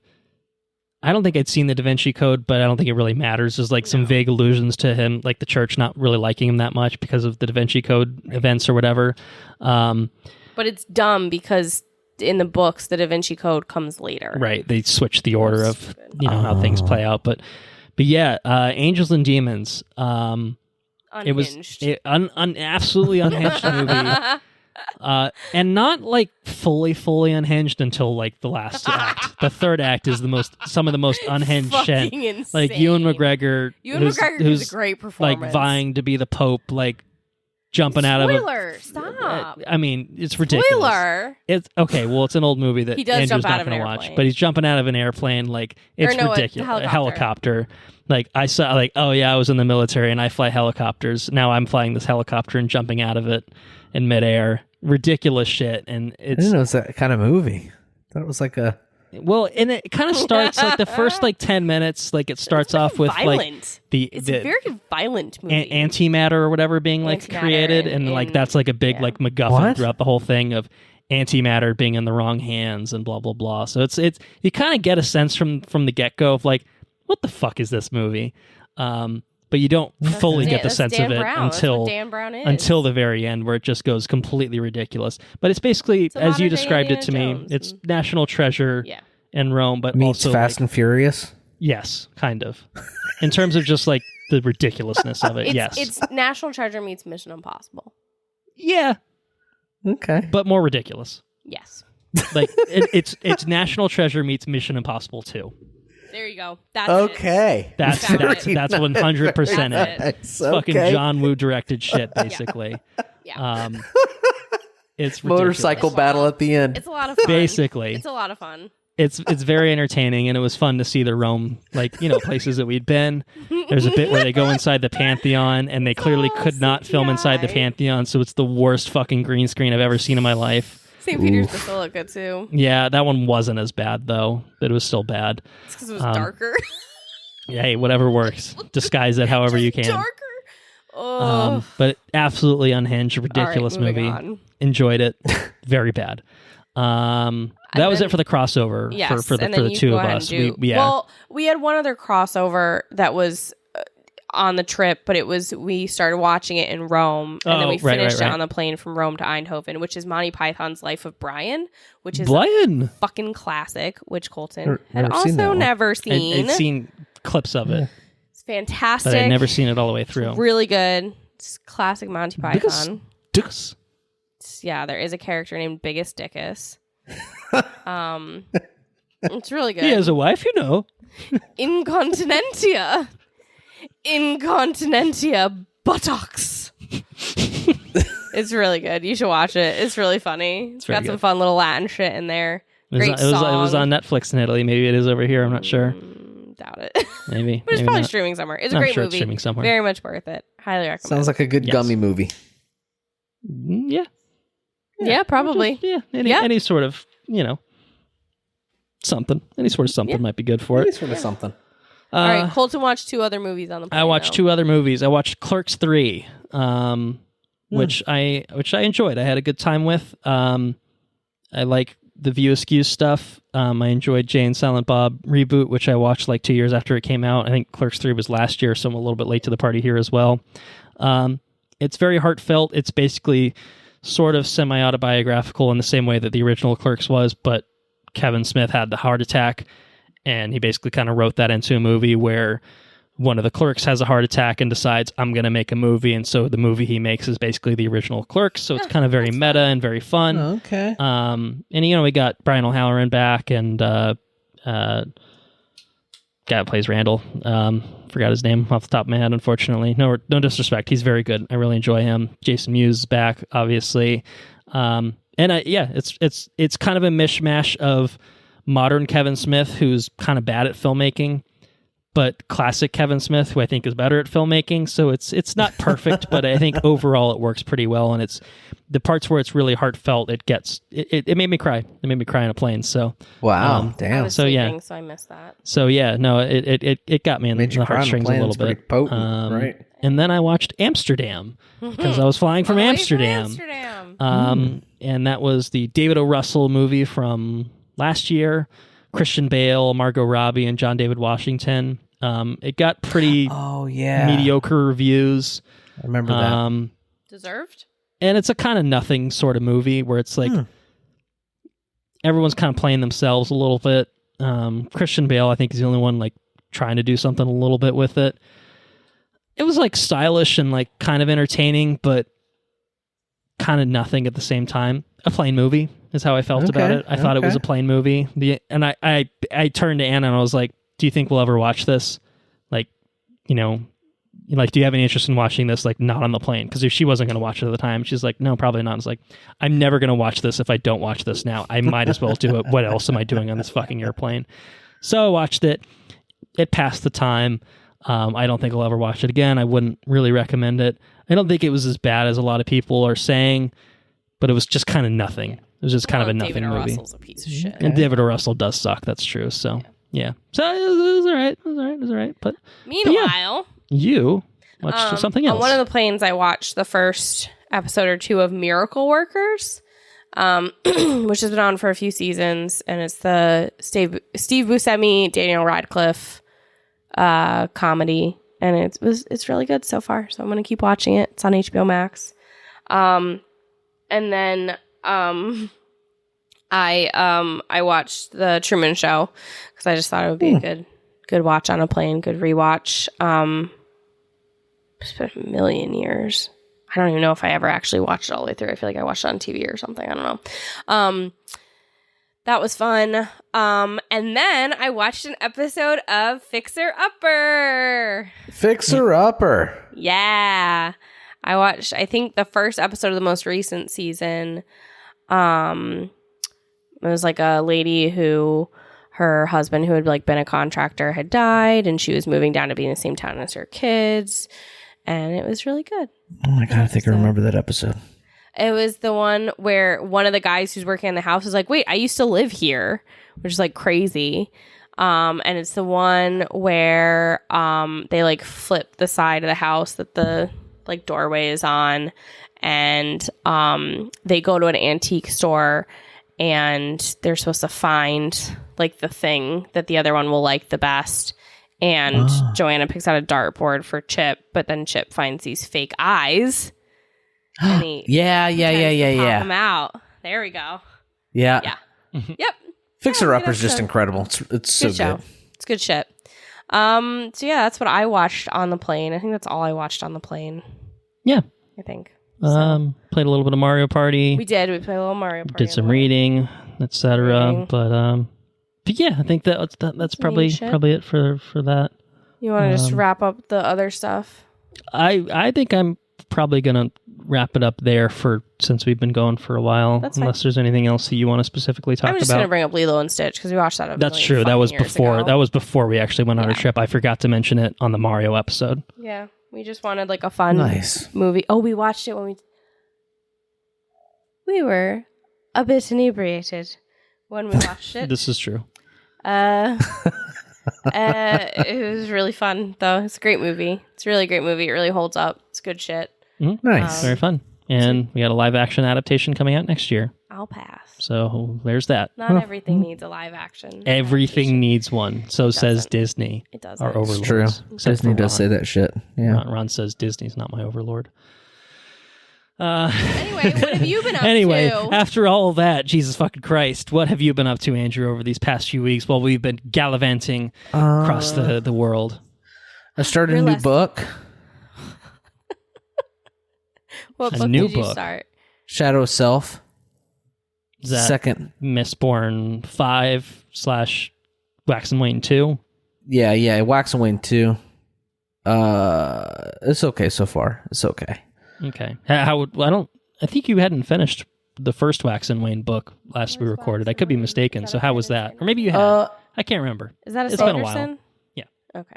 Wax and Wane, the first book, Wax and Wane was... I know you talked about it. Maybe you have finished it at the time. I can't remember specifically. It's pretty good. I mean, I like the first trilogy better so far, but these are much more bite-sized, and they're much more... just they kind of pop off real quick. Okay. One-off kind of adventure. It's pretty cool. Kind of detective-y and western-y and all that sort of stuff. So it's fun. It's all good fun. I started and finished Star Wars Visions. Yes, Volume 2. Yep, which is we'll talk about it maybe. But yeah, maybe. I maybe think an you should episode definitely in and of itself. We'll definitely watch. What's going on? Yes, with we these do plan to headphones? watch. I also, what else have I done? Oh, I married 2 people. I went to North Carolina. Yeah, that's right. There we go. Married some folks. That was nerve wracking. How was that experience? Andrew, note to listeners: Andrew is not engaging in polygamy. He was the officiant in a wedding.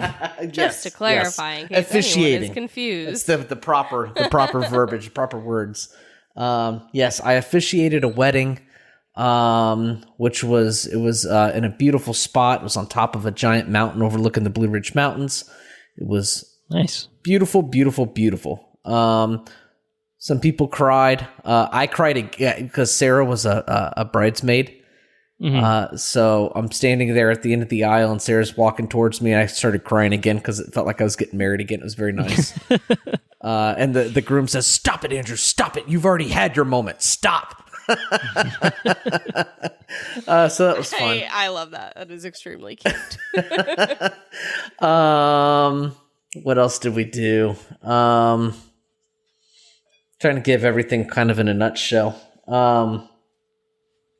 Star Wars Visions. Oh, I beat God of War, and I started the new Star Wars game, which I guess isn't quite so new anymore, but it's still pretty new. Yeah, it's only a couple weeks old at this point. Yeah, started a lot that. newer than Ragnarok. Yeah, I think I'm like 3 or 4 hours in. I'm not very far at all. Just kind of playing it, a little bit here and there. Yeah. Just the way my video game plan kind of goes now these days. Enrique came down. We went to a restaurant called Ulele's, which was pretty cool. Went to a bar on the top of it's called Imbird. It's a little rooftop bar in Tampa. On top of Armature Works. Oh, nice. Cool. Sarah took a spill while we were out there. Fell. Uh-oh. That was pretty fucking scary. Sound good? Yeah, but everything was all right. So that's all good. Her knee's all fucked up, but that is terrifying. And I did see the pictures, and I think, like she said in the caption, like, luckily, glad her knee caught her and not her belly. oh yeah, absolutely, yeah. But yeah, Baby B's doing good. Baby, we are. I don't know if you know this or not, but I made it to midnight tonight, and I can still properly fucking talk. I have to stay. I have to keep my wits. You're on the ready in case you need to go at any given moment. Yep, exactly. So I mean that's good for my health and my liver and all. So that's cool. Side effect. Side bonus. And I think I can't. Oh, it started a show called Jury Duty. I've heard really good things about Jury Duty. Jury Duty is pretty fucking hilarious. I mean, as somebody that does not go to a courtroom or anything, literally right before I came on to start recording, I was in the middle of listening to an interview with James Marsden about Jury Duty. Yeah. I heard he's great in it, like playing like a crazy version of himself, and it's very funny. So into it, I want to watch it. And interestingly enough, Anna has been summoned for jury duty very soon too. So, wow! So she can experience it on TV and then also in real life and compare them. Yep. I think we're like 2 or 3 episodes into it, but I highly recommend it. It's very funny. Yeah, I'll watch it. Sure. Oh, also watched and finished Beef, which is a Netflix show. I've heard good things Also about on Beef. our list. Yeah, that one's really We're good. still trying to get through Andor. Oh yeah. Andor's Almost there. super good. 3 to go, I think. Yeah, we're close. So those two shows. We got to finish Jury Duty though. So that one's a lot of fun. I got a Blackstone. I got it for the wedding. I toted it up there so the guy could cook breakfast for all his people. And I brought it back home. A Blackstone. What's that? It's a flat top griddle, like propane griddle. Oh, cool. So like when you make they make hibachi, you know? Yeah. Neat. It's like the same thing, but it's rolled steel, so you have to like season it like a cast iron skillet. Yeah, it's not stainless like at the hibachi place. But I have made hibachi, I've made steak, and the cool thing is you can spit out like mass quantities of food in like an hour, which is pretty cool. That's awesome. So it's a pretty cool thing. Other than that, we're less than 30 days from baby being here, so we're just pretty excited about it. Just waiting. June 7th, yeah.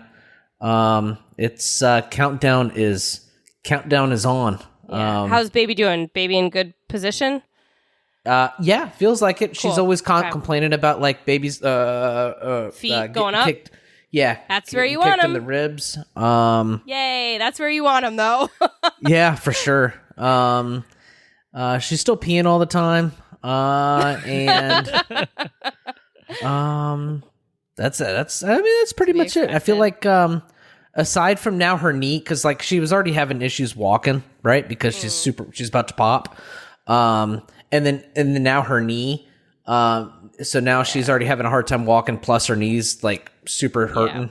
So she's pretty miserable right now. But it's the end of the school year. And in the home stretch. Exactly. Well, so when's her last day of school?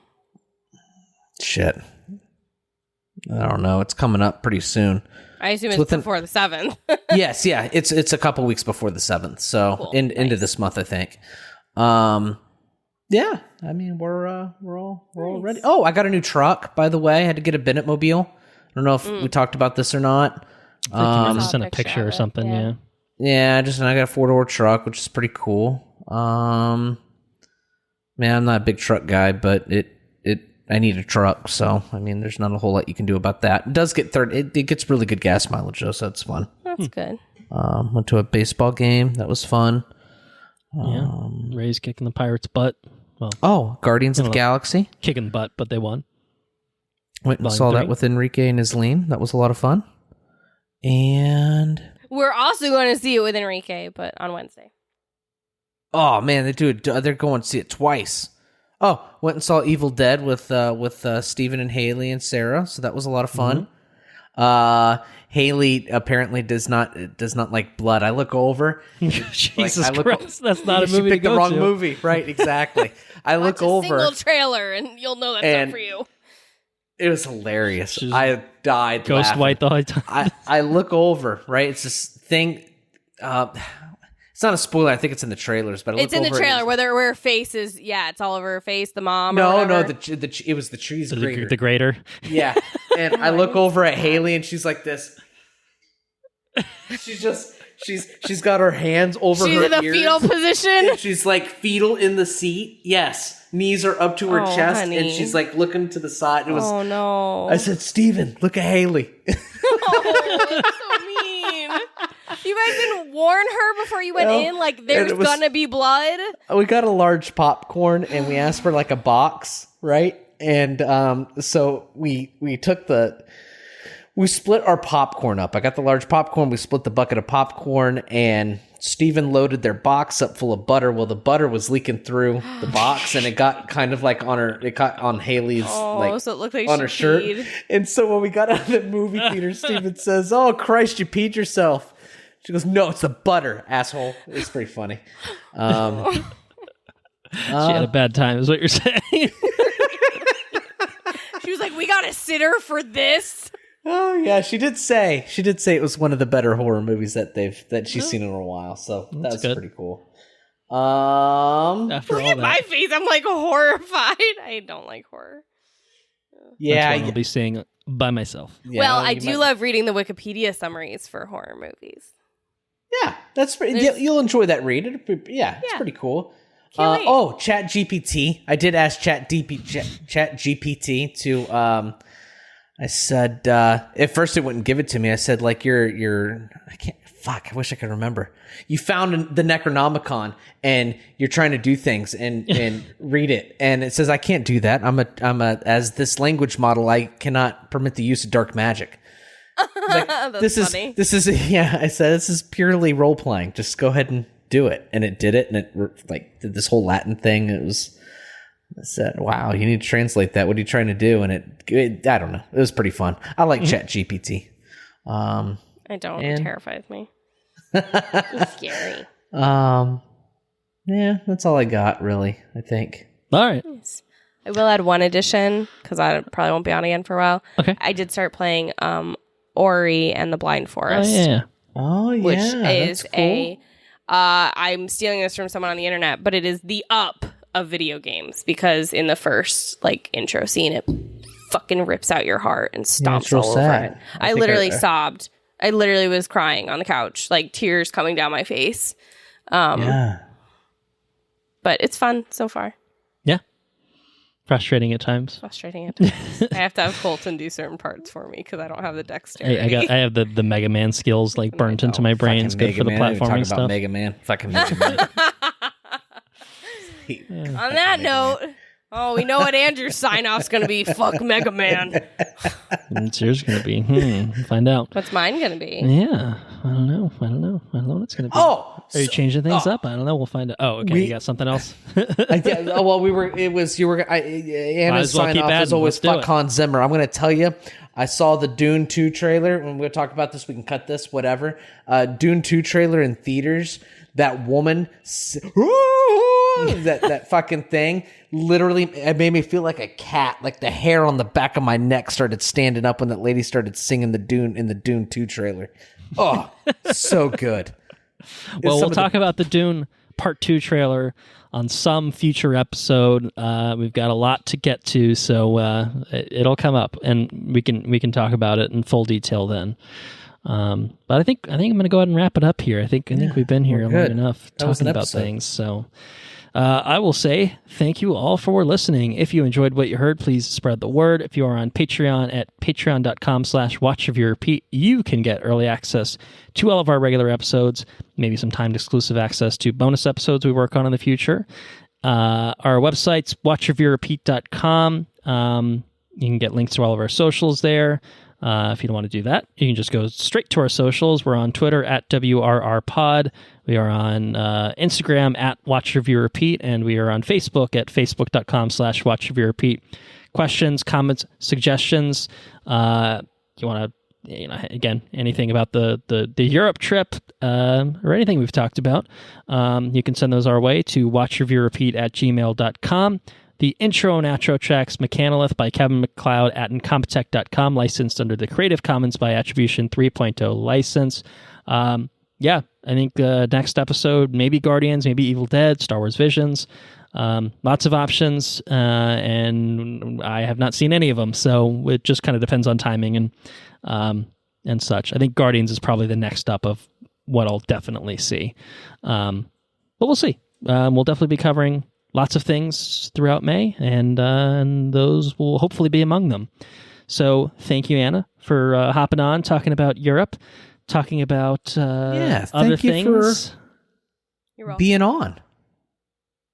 Hanging out. So glad to just see the both of you guys. Talk We're to back. you both. We're stateside. We are mostly healthy. Hopefully COVID-free soon. Pretty much COVID-free. Some antibodies for a little while, right? So that's good. And yeah, we got some natural, hard-earned immunity for some yeah. time now. So we'll enjoy that. But I will let Andrew take us out. Fuck Mega Man, man.